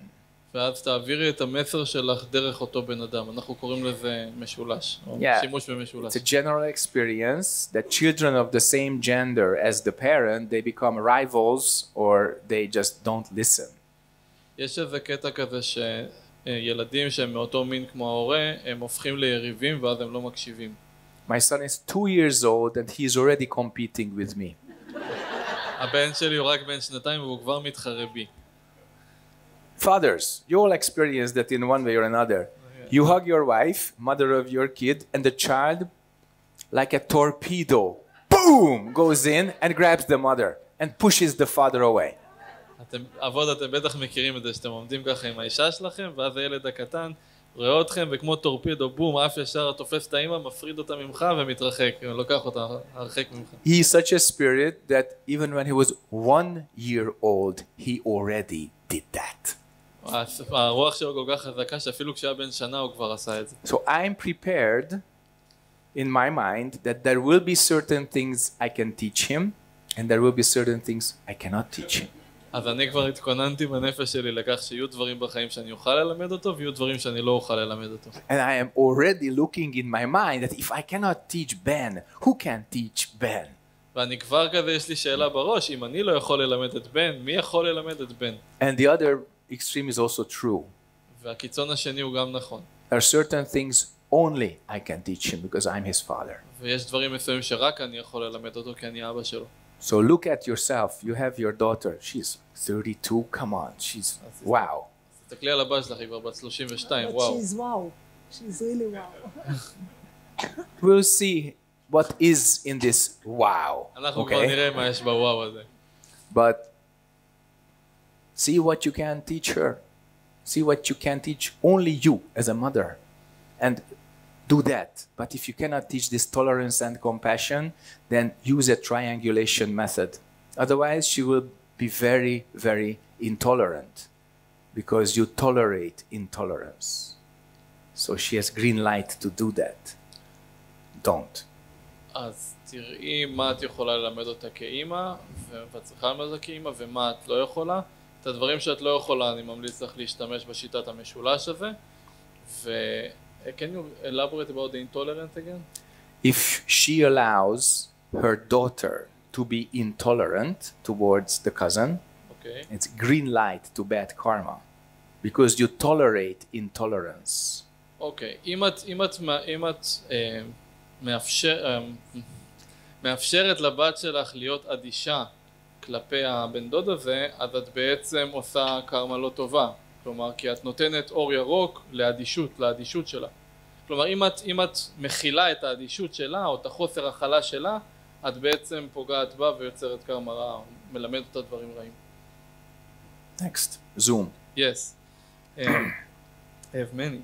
Okay. Only one first. Then. אריאל asks, איך או האם אפשר לשמור על קשר רציף עם השמיים, אני לא יודע, כאשר מופיעים עננים ומכסים אותם.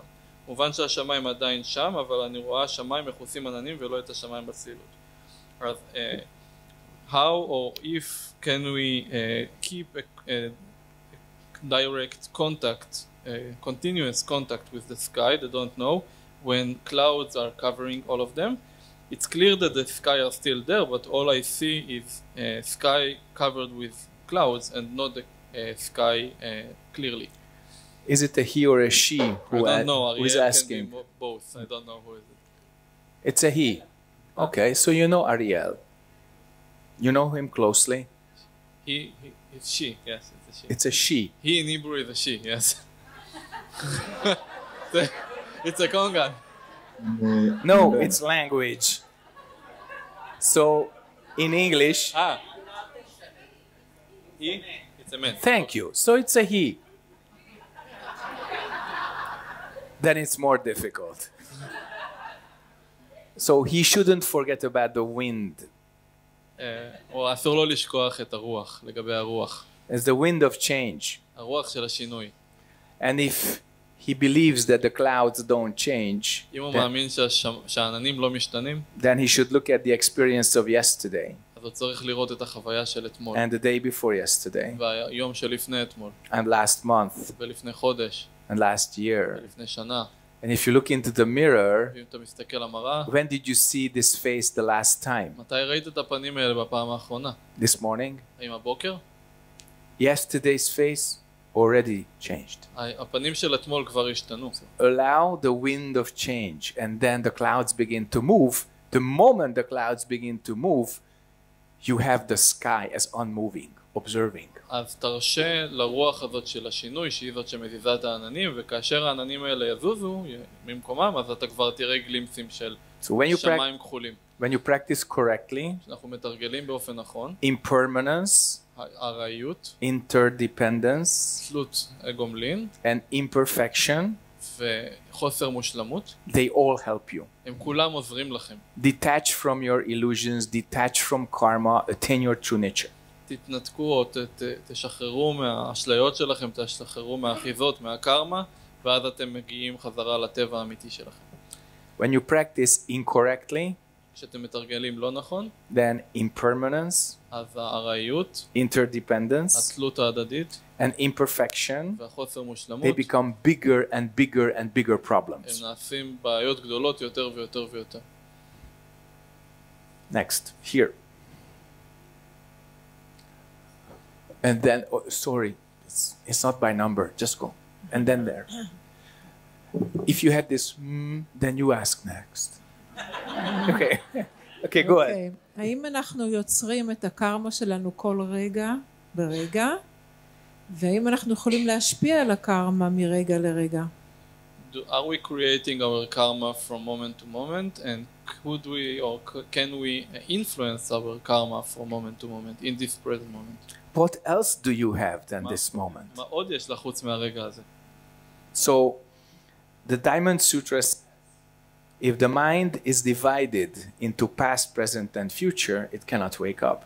אז סוטרת היהלום אומרת שאם התודעה שלך מפוצלת לעבר, הווה ועתיד, היא לא תוכל להתעורר. So, awakened mind and moment mind is the same. אז התודעה שהתעוררה והתודעה של הרגע זה אותו דבר.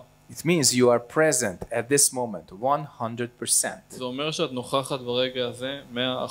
You don't think backwards, you don't think forward, you don't think abstract, you are present. את לא חושבת אחורה, את לא חושבת קדימה, את לא חושבת חשיבה מופשטת, את כאן, את נוכחת. But at this moment, ברגע הזה, all karmas of past, present, and future concentrate. אז ברגע הזה כל הקארמה של העבר, העתיד וההווה מתרכזות. All the results from the past, כל התוצאות של העבר, and all the potential of the future, וכל הפוטנציאל של העתיד, and all the alternative present, וכל ההווה האלטרנטיבי שיכול היה להיות, is right at this moment. הוא נוכח כאן ברגע הזה. We call this choice. אנחנו קוראים לזה בחירה. Attain this moment, you have a choice. אם תשיגו את הרגע הזה, יש לכם בחירה.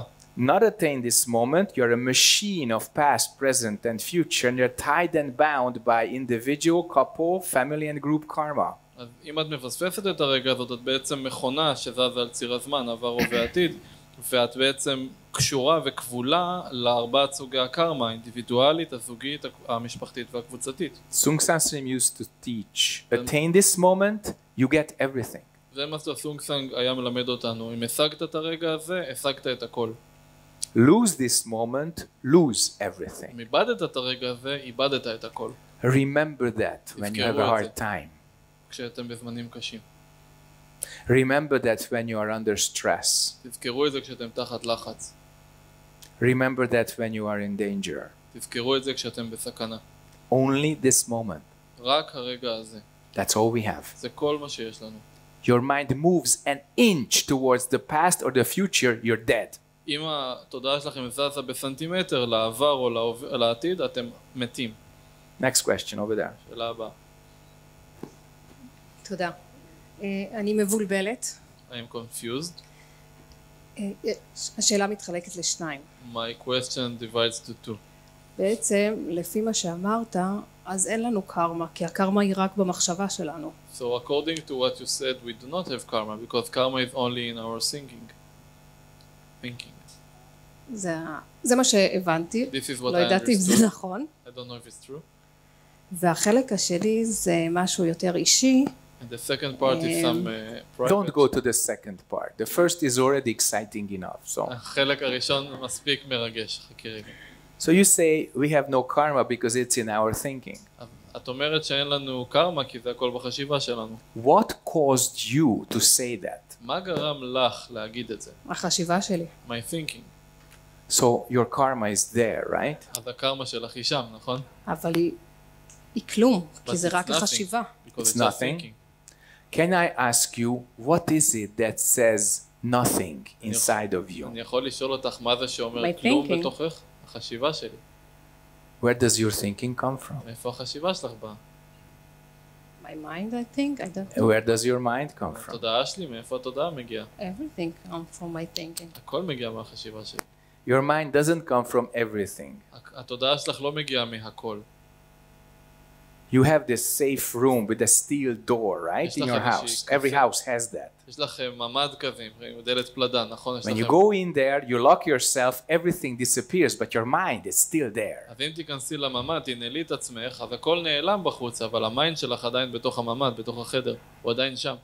So what you need to understand is cause and effect. מה שאת צריכה להבין זה סיבה ותוצאה.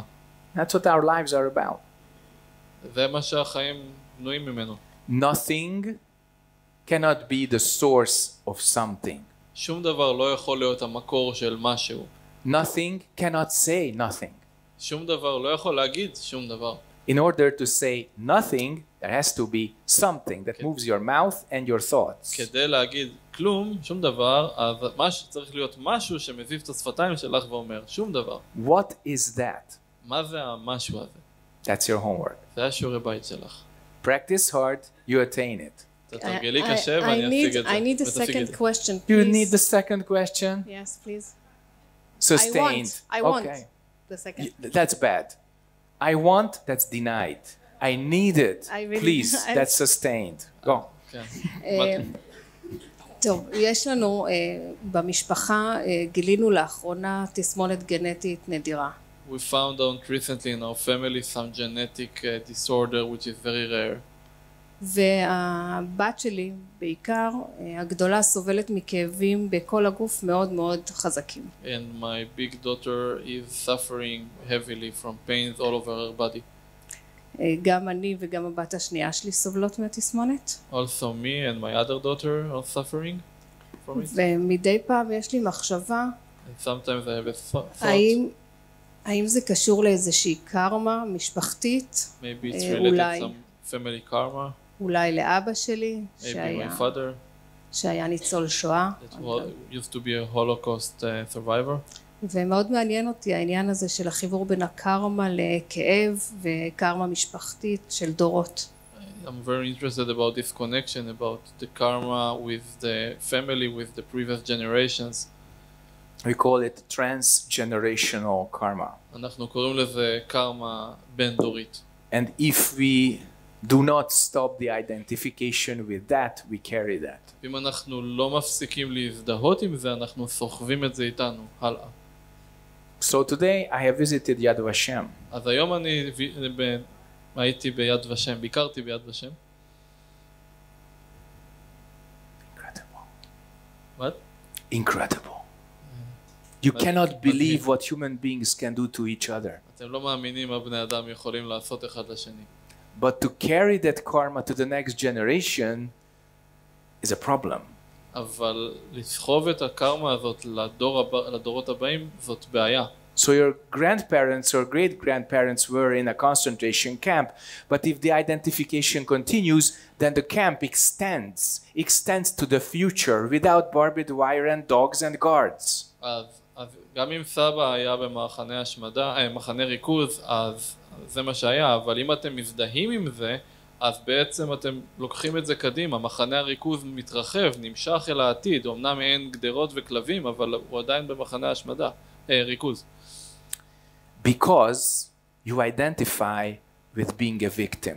בגלל שאתם מזדהים עם להיות קורבן.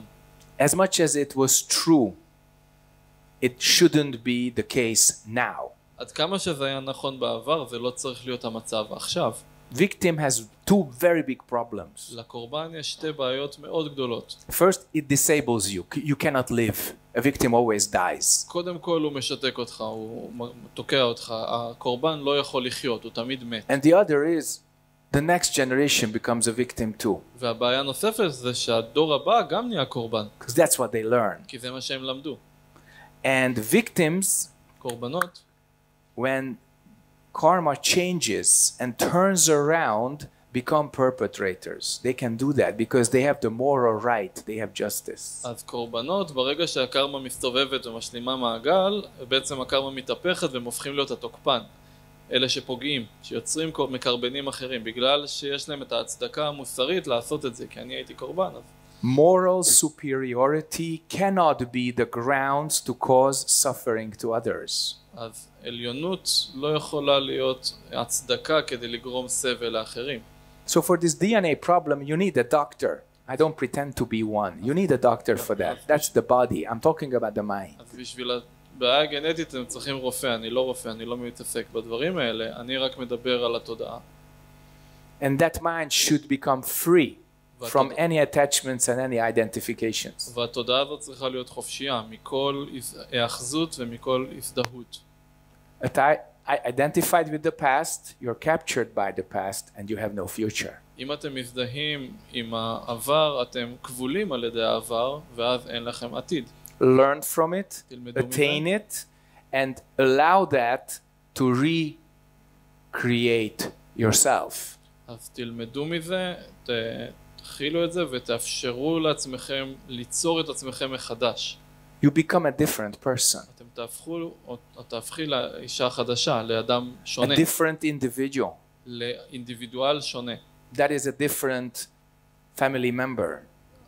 זה אומר להיות בת משפחה אחרת. And also a different member of Jewish society. וגם בת אחרת של החברה היהודית. And ultimately it goes back to the question why you were born here. וברובד הגבוה יותר זה יורד לשאלה למה את נולדת פה. And here does not necessarily mean geographical Israel. וכאן זה לא אומר בהכרח ישראל הגיאוגרפית. It means this space of Jewish society wherever that happened on earth. אלא הכוונה היא למרחב הזה של החברה היהודית, איפה שזה קורה בכדור הארץ. If you don't see that karma, if you don't know why you are here, why you were born here, you cannot finish the past. It will always come back haunting you. אז אם את לא רואה למה את כאן, למה נולדת כאן, אז את לא יכולה לסיים את העבר, וכל הזמן ימשיך וירדוף אותך. Big homework. הרבה שיעורי בית. Next. איך אפשר להתגבר על שקר נוראי של אדם קרוב, שפגע מאוד בתא המשפחתי וגם באמון, שנעשה מתוך מצוקה לפי תפיסת הזן או בכל דרך אפשרית אחרת? לא יודע איך לתרגם את זה בדיוק. How can we overcome a terrible lie done by a close person that hurted a lot the family cell and also hurt the trust, given it was done out of distress according to the then perception or any other perception? The actual question is, does the liar אז השאלה היא, האם suffer from the lies that he or she made? האם השקרן או מי ששיקר סובל מאותם השקרים שהוא בעצמו עשה, שהוא שיקר, שהוא המציא? Most liars believe that they actually tell the truth. רוב השקרנים מאמינים שהם באמת אומרים את האמת. It's their truth. זאת האמת שלהם. In fact, their truth is better than yours. That's why they keep lying. למעשה האמת שלהם היא יותר טובה משלכם, לכן הם ממשיכים לשקר. So, if the liar does not understand that he or she is lying, then the first one is that there needs to be a confrontation. You are lying to me. אז אם השקרן לא מבין שהוא או היא משקרת, הדבר הראשון שצריך להיות זה עימות, לאמת אותו או אותה, אתה משקר לי.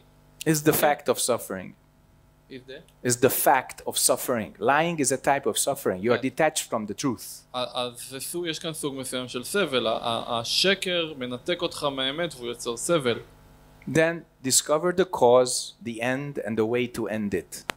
ואז תגלו את הסיבה לשקר, את הסוף ואת הדרך להגיע לסוף של השקר. Usually the cause is in the mind. בדרך כלל הסיבה היא בתוך התודעה. In the heart. בלב. And if you take that cause out, then going towards truth begins. ואם תיקחו החוצה את הסיבה הזאת שגורמת לשקר בפנים, אז הבן אדם זז והדרך לאמת מתחילה. And the fourth, the way to end suffering means stay on the path. והאמת הרביעית זה הדרך לסיים את הסבל ולהישאר על הנתיב, על הדרך. It's easier to lie about something than face the truth. הרבה יותר קל לשקר לגבי משהו לעומת להתמודד עם האמת, פנים אל פנים. So keep on the path. אז תישארו על הדרך. Do not divert from the truth. אל תסטו מהאמת. Next question. שאלה הבאה. Okay, right there, the gentleman. Okay. Hello, thank you for coming. You're welcome. Can you explain the space of the unknown, how wide it is? For example, I don't know what I don't know. And how do the clear self or the clean self looks in pure intuition? And what's your most effective practice for yourself towards... The first two questions are the easiest. I don't know. Hebrew, תתרגם את השאלה שלך. האם אתה יכול להסביר את עד כמה רחב מרחב הלא יודע? לדוגמה, אני לא יודע את מה שאני לא יודע. ואיך נראה הסלף באינטואיציה טהורה? זה היו שתי שאלות. So the first answer to the first question is I don't know. התשובה הראשונה לשאלה הראשונה, אני לא יודע. The second question also I don't know. גם השאלה השנייה, אני לא יודע. And the third question is how do I practice? איך אני מתרגל? I always come back to this don't know. אני תמיד חוזר לא יודע. Practice. You have time for this philosophy. That means your life is too easy. תתרגל, אם יש לך זמן לפילוסופיה, החיים שלך קלים מדי. This is why I'm asking. From a place of practicing. What? אני שואל מהמקום המתרגל. He says that he's asking from the practitioner, a practicing mind. Actually, now you are practicing still with your thinking. נשמע שאתה מתרגל עדיין עם החשיבה שלך. If you want to change that, come to the Sonim for Kongan interview. אם אתה רוצה לשנות את זה, תלך לתמיר עם הדאנסנים, ברעיונות הקונגן. Or come to the retreat, starting tomorrow. שמתחיל מחר. Why? Because that disables your thinking totally. כי זה ישתק, יפסיק את החשיבה שלך לגמרי. Trying to solve a Kongan with your cleverness is like trying to use a bicycle to get to the moon. לנסות לפתור קונגן עם האינטליגנציה שלך זה כמו להשתמש באופניים כדי להגיע לירח. Next question, next to you. Thank you. You're welcome. שלום. שלום. רציתי לדעת אם יש איזשהו ישות, יד מכוונת, אלוהים, משהו שבעצם משפיע על מה שקורה פה, לראייתך. I would like to ask if there is some kind of guiding entity, some higher hand that influences what happens here in the world, like God, according to as you perceive things. Do you see your own hand? האם אתה רואה את היד שלך? Yes. Do you see God's hand? האם אתה רואה את היד של אלוהים? No. לא. Okay. Maybe we have higher entities above us, but they have no body, they have no hand. אולי יש ישויות גבוהות מאיתנו שמשפיעות, אבל אין להם גוף, אין להם יד. And that's why I always say there are realms above human, there are realms below human. But in the human realm, the human is the boss. אז לכן אני אומר, יש עולמות שהם מעל הממד שלנו, יש ממדים שמתחת לממד שלנו, יש ישויות מלמעלה, ישויות מלמטה, אבל בעולם שלנו בני אדם הם הבוסים. אז הכל צירוף מקרים? So is it all coincidence? What is coincidence? What? הבן שלך, שהוא מפריע לך עם אשתך. When your son disturbs your connection with your wife, as you mentioned, for example. No, it's God's hand. No, זאת יד אלוהים. Next. Lady, over there.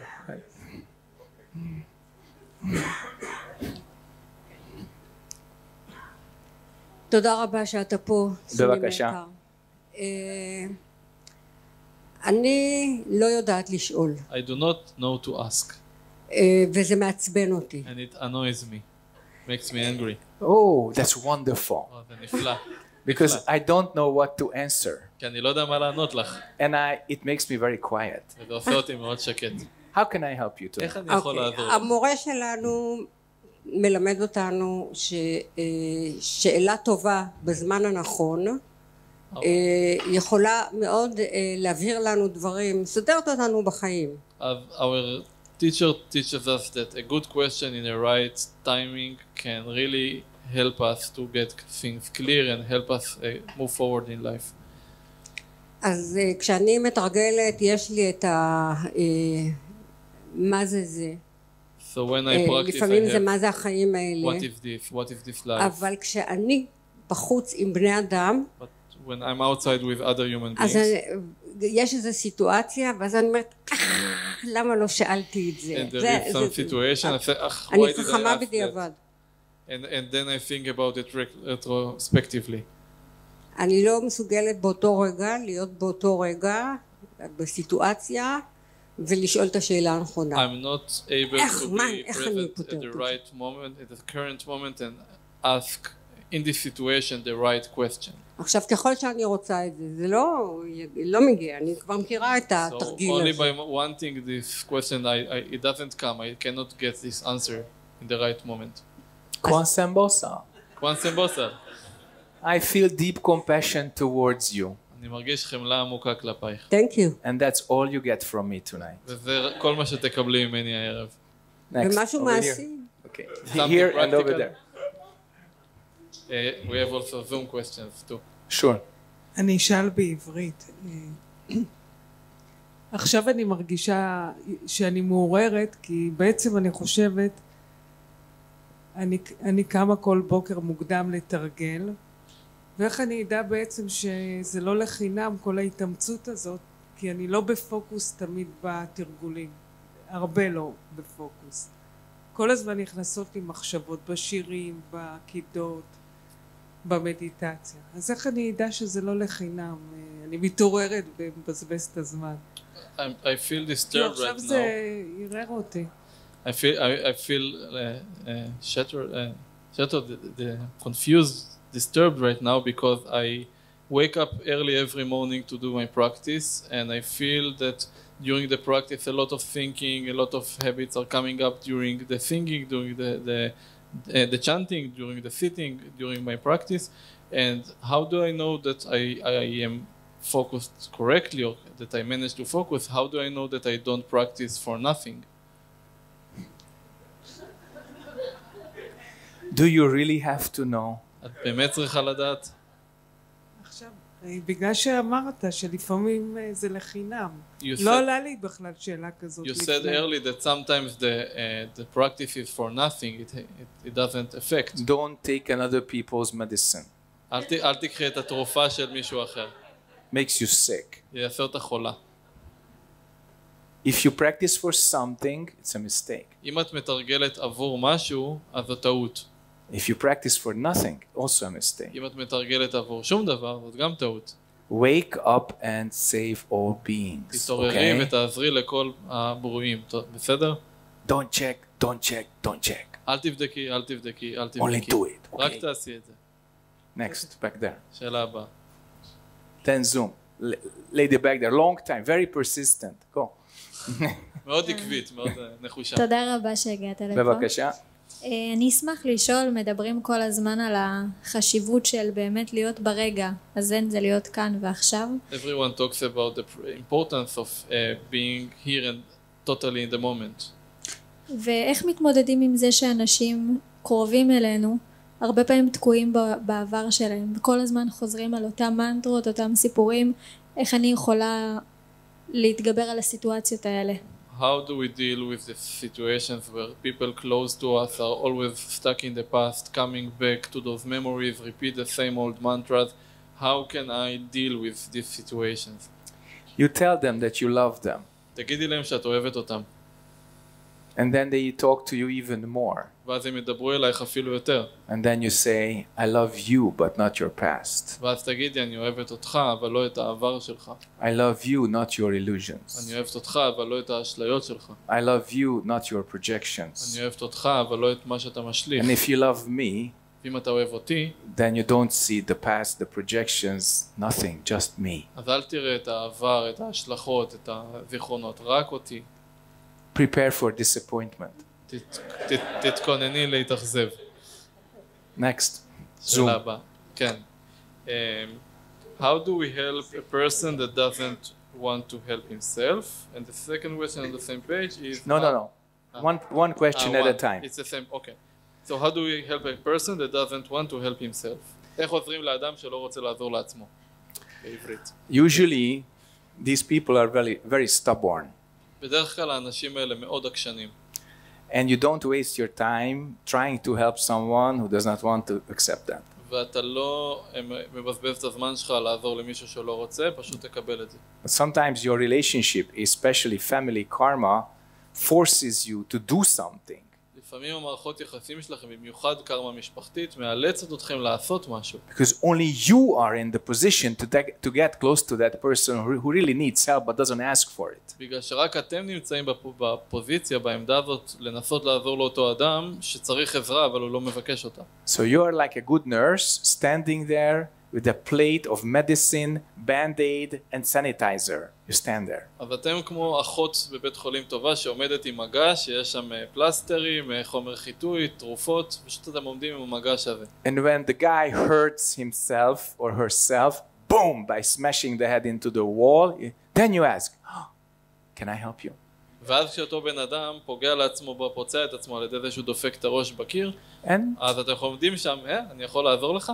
Usually stubborn people say no, I'm fine. בדרך כלל אנשים עקשנים יגידו לא, אני בסדר. They go back a few meters and they hit the wall exactly on the same spot, only harder. הם הולכים כמה צעדים אחורה, ואז בדרך כלל ייכנסו שוב בקיר עוד יותר חזק, באותו נקודה בדיוק. Bleed even more. ידממו אפילו יותר. Then you say, can I help you? ואז תגידו, אני יכול לעזור לכם? No! לא! Then you step back. ואז אתם מתרחקים עוד יותר. You get a little further. אתם מתרחקים Still עוד יותר. visible. עדיין בקשר עין, אבל מרחוק. Means I'm not your servant. כלומר, אני לא המשרת שלך. You cannot project your misery on me. אל תשליך עליי, אתה לא יכול להשליך עליי את האומללות שלך. You don't use my help, I'll disappear. אם אתה לא תשתמש בעזרה שלי, אני אעלם. You will never blame me for your bad karma just because I was there. אתה לא תאשים אותי לעולם על הקארמה שלך רק בגלל שאני הייתי שם איתך. This can change. Not always, but this can change. זה יכול לשנות, לא תמיד, אבל זה יכול לשנות לפעמים. And ultimately we have to take it into account that everybody is responsible for themselves. והדבר הכי חשוב זה שכולנו צריכים ללמוד ולהבין שכל אדם אחראי עבור עצמו. You cannot take away somebody's responsibility for אתם לא יכולים לקחת ממישהו את האחריות שלו על עצמו. And the hardest thing is to see when very smart people have the wrong motivation and they become self-destructive.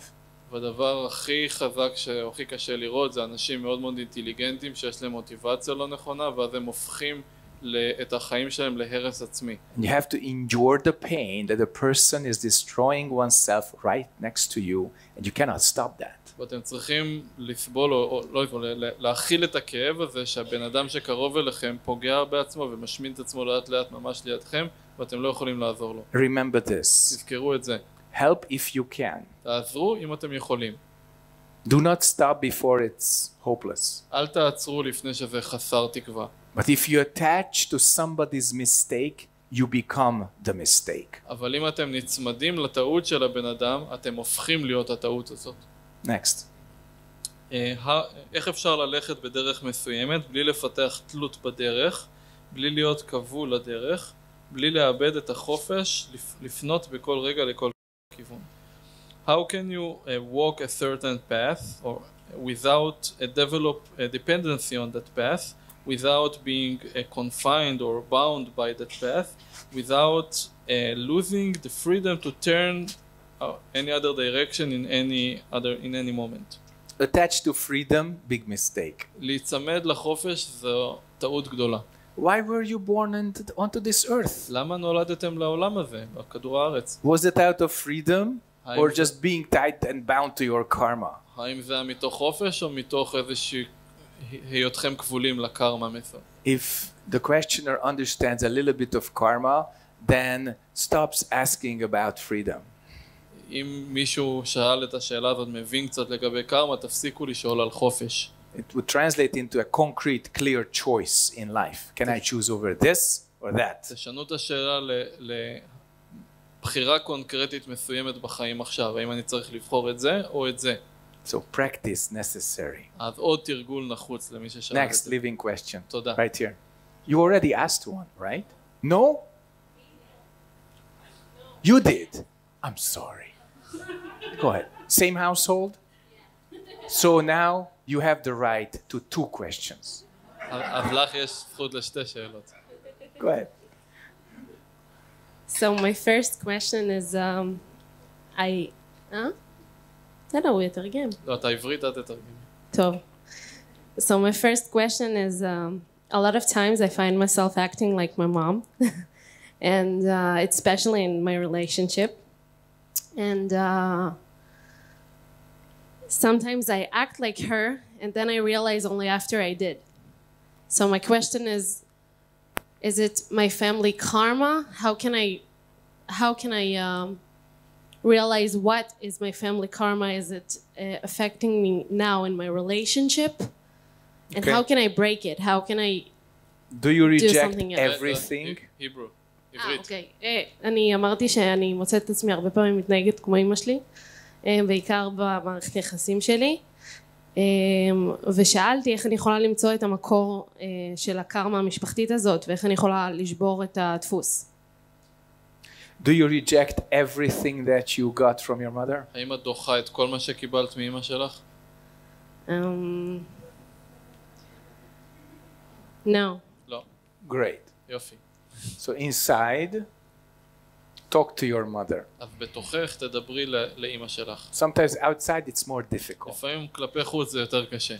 In fact, what you think about your mother is not the same as your mother herself. למעשה מה שהרבה פעמים מה שאת חושבת לגבי אמא שלך זה לא מה שאמא שלך באמת בחוץ. So inside you should really see what you can take. In fact, you should take from your mother as experience, wisdom, etc. אז בתוכך את צריכה להסתכל מה באמת טוב לקחת מאמא שלך במובן של ניסיון, חוכמה וכולי.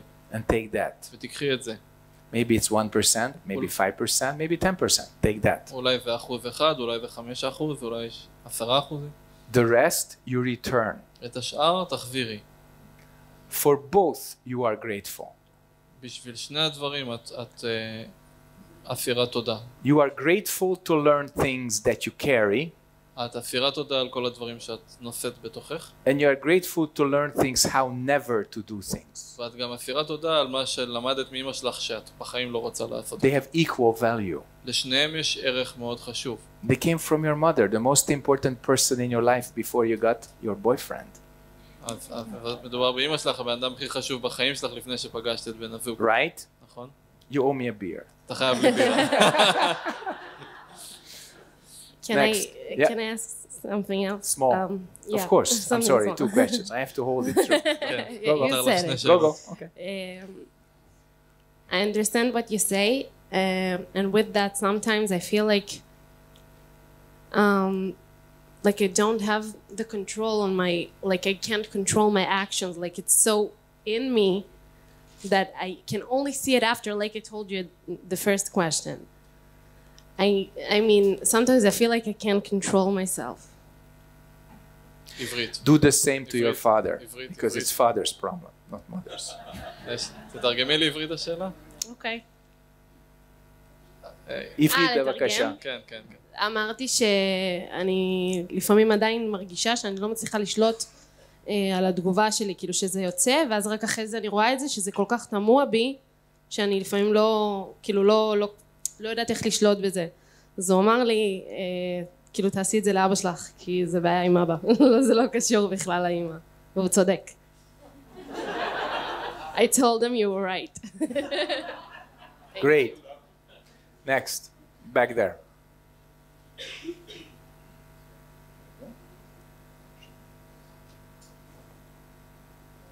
שלום.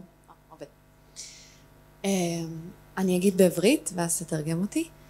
אני עשיתי הרבה עבודה עם זעם, ותמיד הייתי ילדה שיש לה הרבה רגשות בכל הקשת. I've done a lot of work with rage and I've always been a child that has a lot of emotions in all the spectrum, all the rainbow. בעיקר בהתנהגות במערכות יחסים. Especially when it comes to behaving in relationships. מה שמעניין שככל שאני נותנת לעצמי הרגלים חדשים במערכות יחסים שחשובות לי, The interesting part is that whenever I give myself הרגלים חדשים, new habits in relationships that are important to me, של מודעות עצמית, of habits of self-awareness. אז הזעם מגיע ממערכות יחסים חדשות, כל פעם זה מפתיע. So the rage keeps coming up from new relationships, from other relationships. אז אני מרגישה שאני משחקת חפרפרת, אף פעם לא יודעת מאיפה יבוא הזעם ואיכשהו תמיד מגיע. So I feel like I'm playing hit them all with, and I hit different places and I don't know where the rage will hit me from next time. It's still popping around the corner. What is loneliness? מה זה בדידות בעבורך? I have a lot of loneliness. אני מאוד בודד. I know you do. That's why I'm asking. אני יודע שאת ככה, לכן אני שואל. I'm asking you, what is loneliness? Don't divert.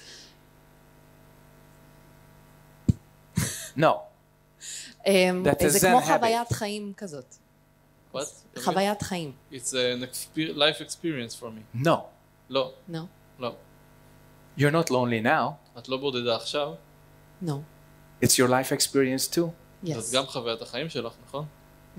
What is loneliness? אז מה זו בדידות? A thought. מחשבה? Now, if it was just a thought, you could dismiss it like that because you are intelligent. אם זאת הייתה רק מחשבה, היית יכולה לשחרר אותה ככה, בגלל שאת בחורה חכמה. Your intelligence is above average. למעשה האינטליגנציה שלך היא מעל הממוצע. And when people don't believe you, don't honor you, you are lonely and you're angry. ואנשים לא מאמינים לך, לא מכבדים אותך, ואז את כועסת ובודדה. So start honoring other people, although they may not be as smart as you are. אז תתחילי לכבד אנשים אחרים, גם אם הם לא חכמים ואינטליגנטים כמוך. And work with your emotions towards compassion rather than your own specific rainbow. ותתחילי להתמקד ולעבוד עם הרגשות שלך שקשורים לחמלה, במקום להתמקד על כל קשת הרגשות. This rage does not come from relationships. כי הזעם לא מגיע ממערכות יחסים. This rage comes from you that hits the relationship. הזעם מגיע ממך שפוגע במערכות יחסים, שפוגש אותם. The person doesn't appreciate you, understand you, love you enough. Nothing is good enough. That's loneliness. Nothing and nobody is good enough. That's loneliness. אז כשבן אדם לא מבין אותך, לא רואה אותך, לא מסכים איתך, לא מרגיש אותך, אז את מרגישה שזה לא מספיק, שהוא לא מספיק ושאת לא מספיק, וזאת הבדידות, זה מה שיוצר בדידות. Next. מרזום.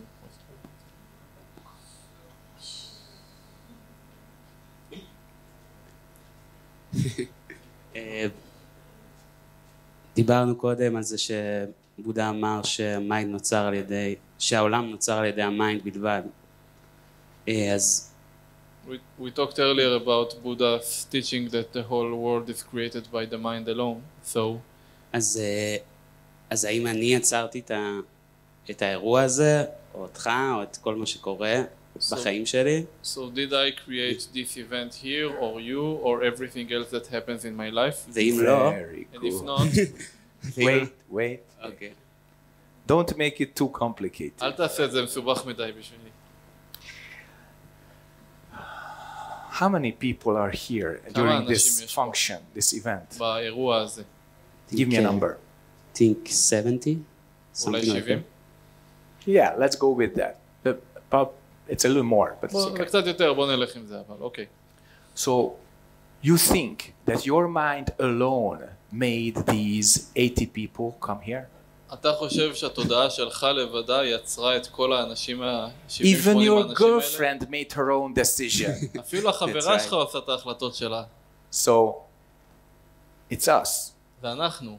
It's the group mind that created this event, including yours and hers and everybody's mind. Now, this is group karma, group mind. We created. התודעה הקבוצתית שלנו יצרה ביחד את האירוע הזה. זה כולנו ביחד שותפים לקארמה קבוצתית שיצרה את האירוע הזה.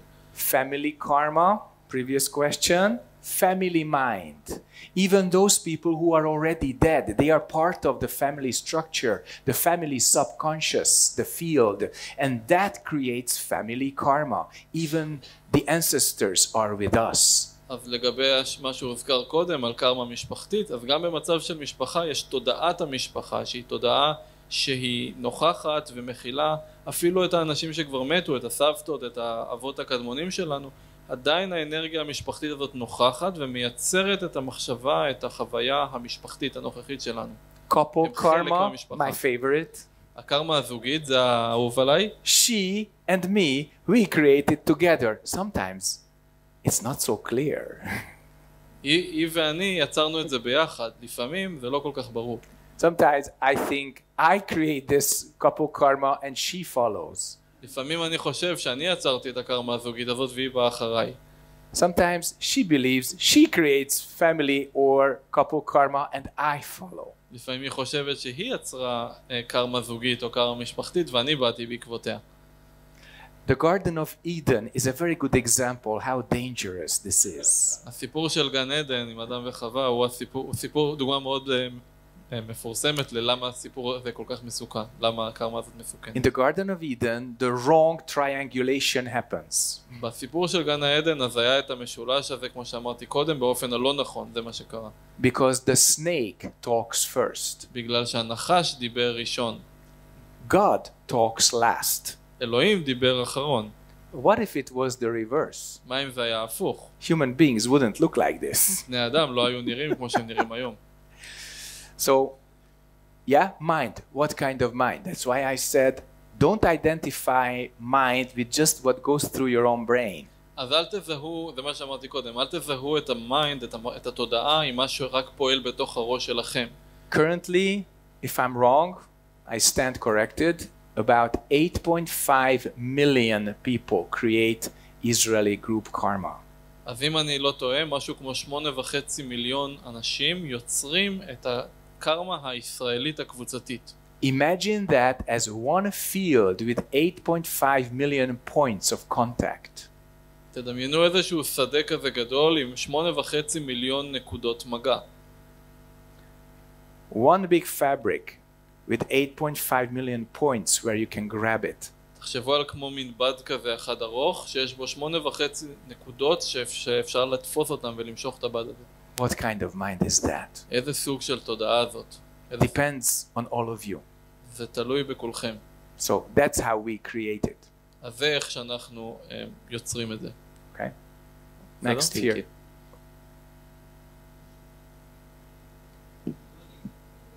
We have two more Zoom. Two more Zoom later. After this Zoom. תודה. אני אדבר בעברית. דיברנו בעצם על השואה, ולי ישר צף 7 באוקטובר.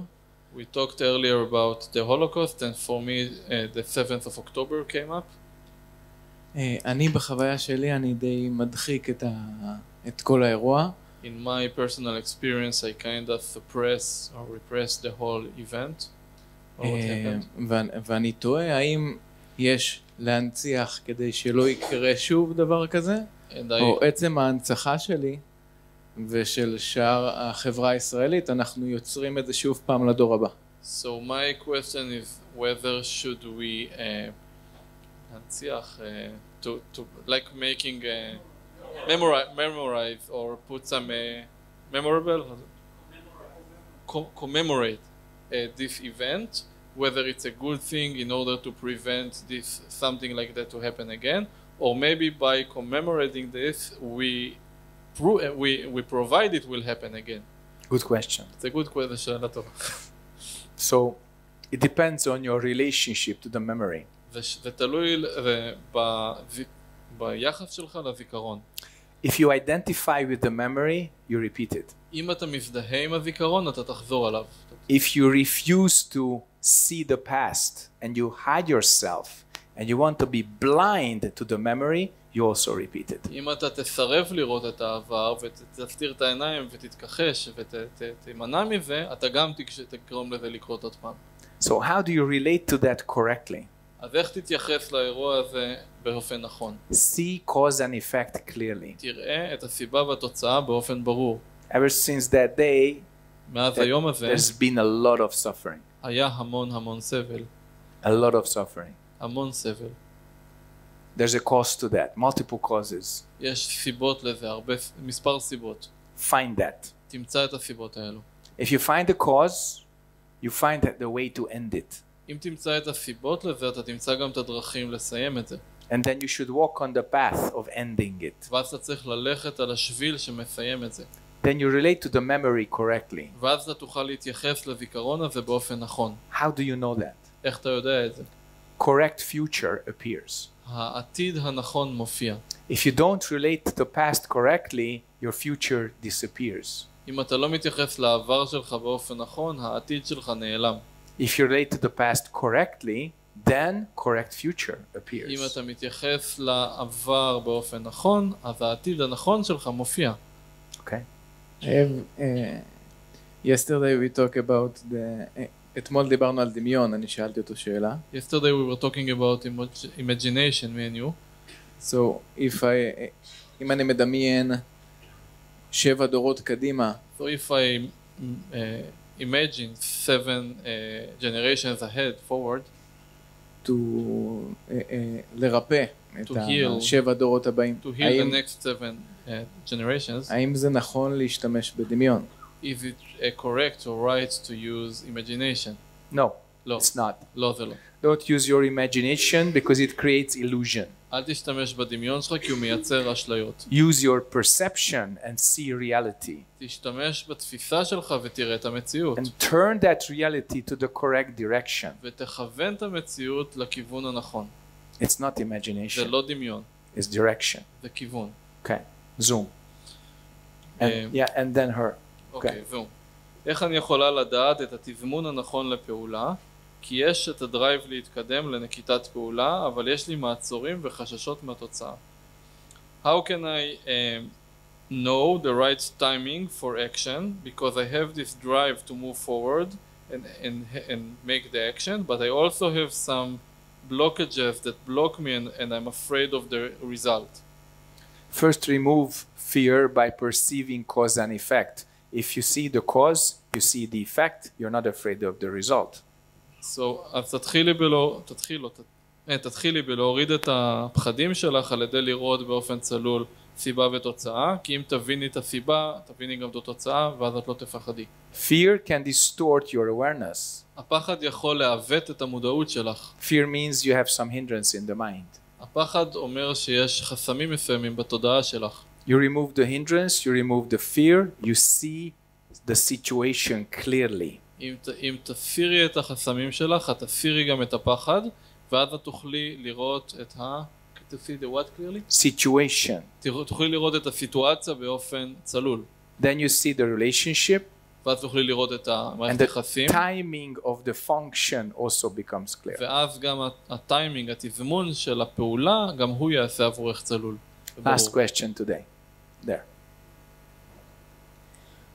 Before you answer to דולב, לפני ענית לדולב על החבר שלו על לחבר את הקארמה עם התרגול, ועניין אותי מה זה אומר או מה הכוונה בלחבר קארמה עם תרגול. Earlier you told him that his friend should connect the karma to his practice, and I wonder what does it mean to connect my practice to my karma. Do you drive a car? האם את נוהגת במכונית? Yes. How does the engine connect to the drivetrain? איך המנוע מתחבר לציר של הגלגלים? I don't know. אני לא יודעת. It's called the gearbox. זה נקרא תיבת הילוכים. The gearbox has a clutch. לתיבת הילוכים יש מצמד, clutch. Most of you drive automatic, so the clutch is handled automatically. רובכם נוהגים באוטו אוטומטי, אז הקלאץ' מטופל בצורה אוטומטית. So, only thing you need to do is press the pedal and put P into D, from parking to direct drive. כל מה שאת צריכה לעשות זה לעבור מהילוך חנייה להילוך D, להילוך של נסיעה. Most people use practice for parking. רוב האנשים משתמשים בתרגול בשביל הילוך חנייה. I just park myself. אני רק אחנה פה ואנוח. And my engine becomes very good. והמנוע שלי פועל כל כך נפלא. But sometimes I want to test it, so I press the gas and then it revs up, it doesn't move anywhere. I just park. ולפעמים אני רוצה לבחון את האוטו, שאני לוחצת על הגז והוא לא קורה כלום, רק שהמנוע עושה וון, ואני לא נוסע לשום מקום, אני רק נח פה, חונה. But if you really practice correctly, you also see what is driving your car inside. אבל כשאת מתרגלת נכון, את בעצם רואה מה זה שמפעיל את המכונית שלי מבפנים. If I turn the wheel, what is it that decides the direction? כשאני מסובבת את ההגה, מה זה בתוכי שמחליט על הכיוון? Because when you leave the meditation room, you put from P to D. כי כשאת יוצאת מחדר המדיטציה, את מעבירה מהילוך P, שזה חניה, ל-D. Your mind moves your body. ואז התודעה מתחילה להזיז את הגוף. The engine moves the car. המנוע מזיז את האוטו. The clutch connects the drivetrain. הקלאץ' המצמד מתחבר לגלגלים. And you live your life. ואת צריכה את החיים שלך. You cannot live your life without connecting body and mind. את לא יכולה לחיות את החיים בלי לחבר את הגוף והתודעה. You also cannot live your life without connecting, action and perception. את לא יכולה לחיות את החיים שלך בלי לחבר את הפעולה לתפיסה שלך. So parking time, only park. אז כשאת במצב חנייה, רק תחני. Action time, direct. Then, really, together action is necessary. ואז כשאת מעבירה ממצב חנייה למצב נהיגה, אז באמת תהיי לגמרי בפעולה ביחד.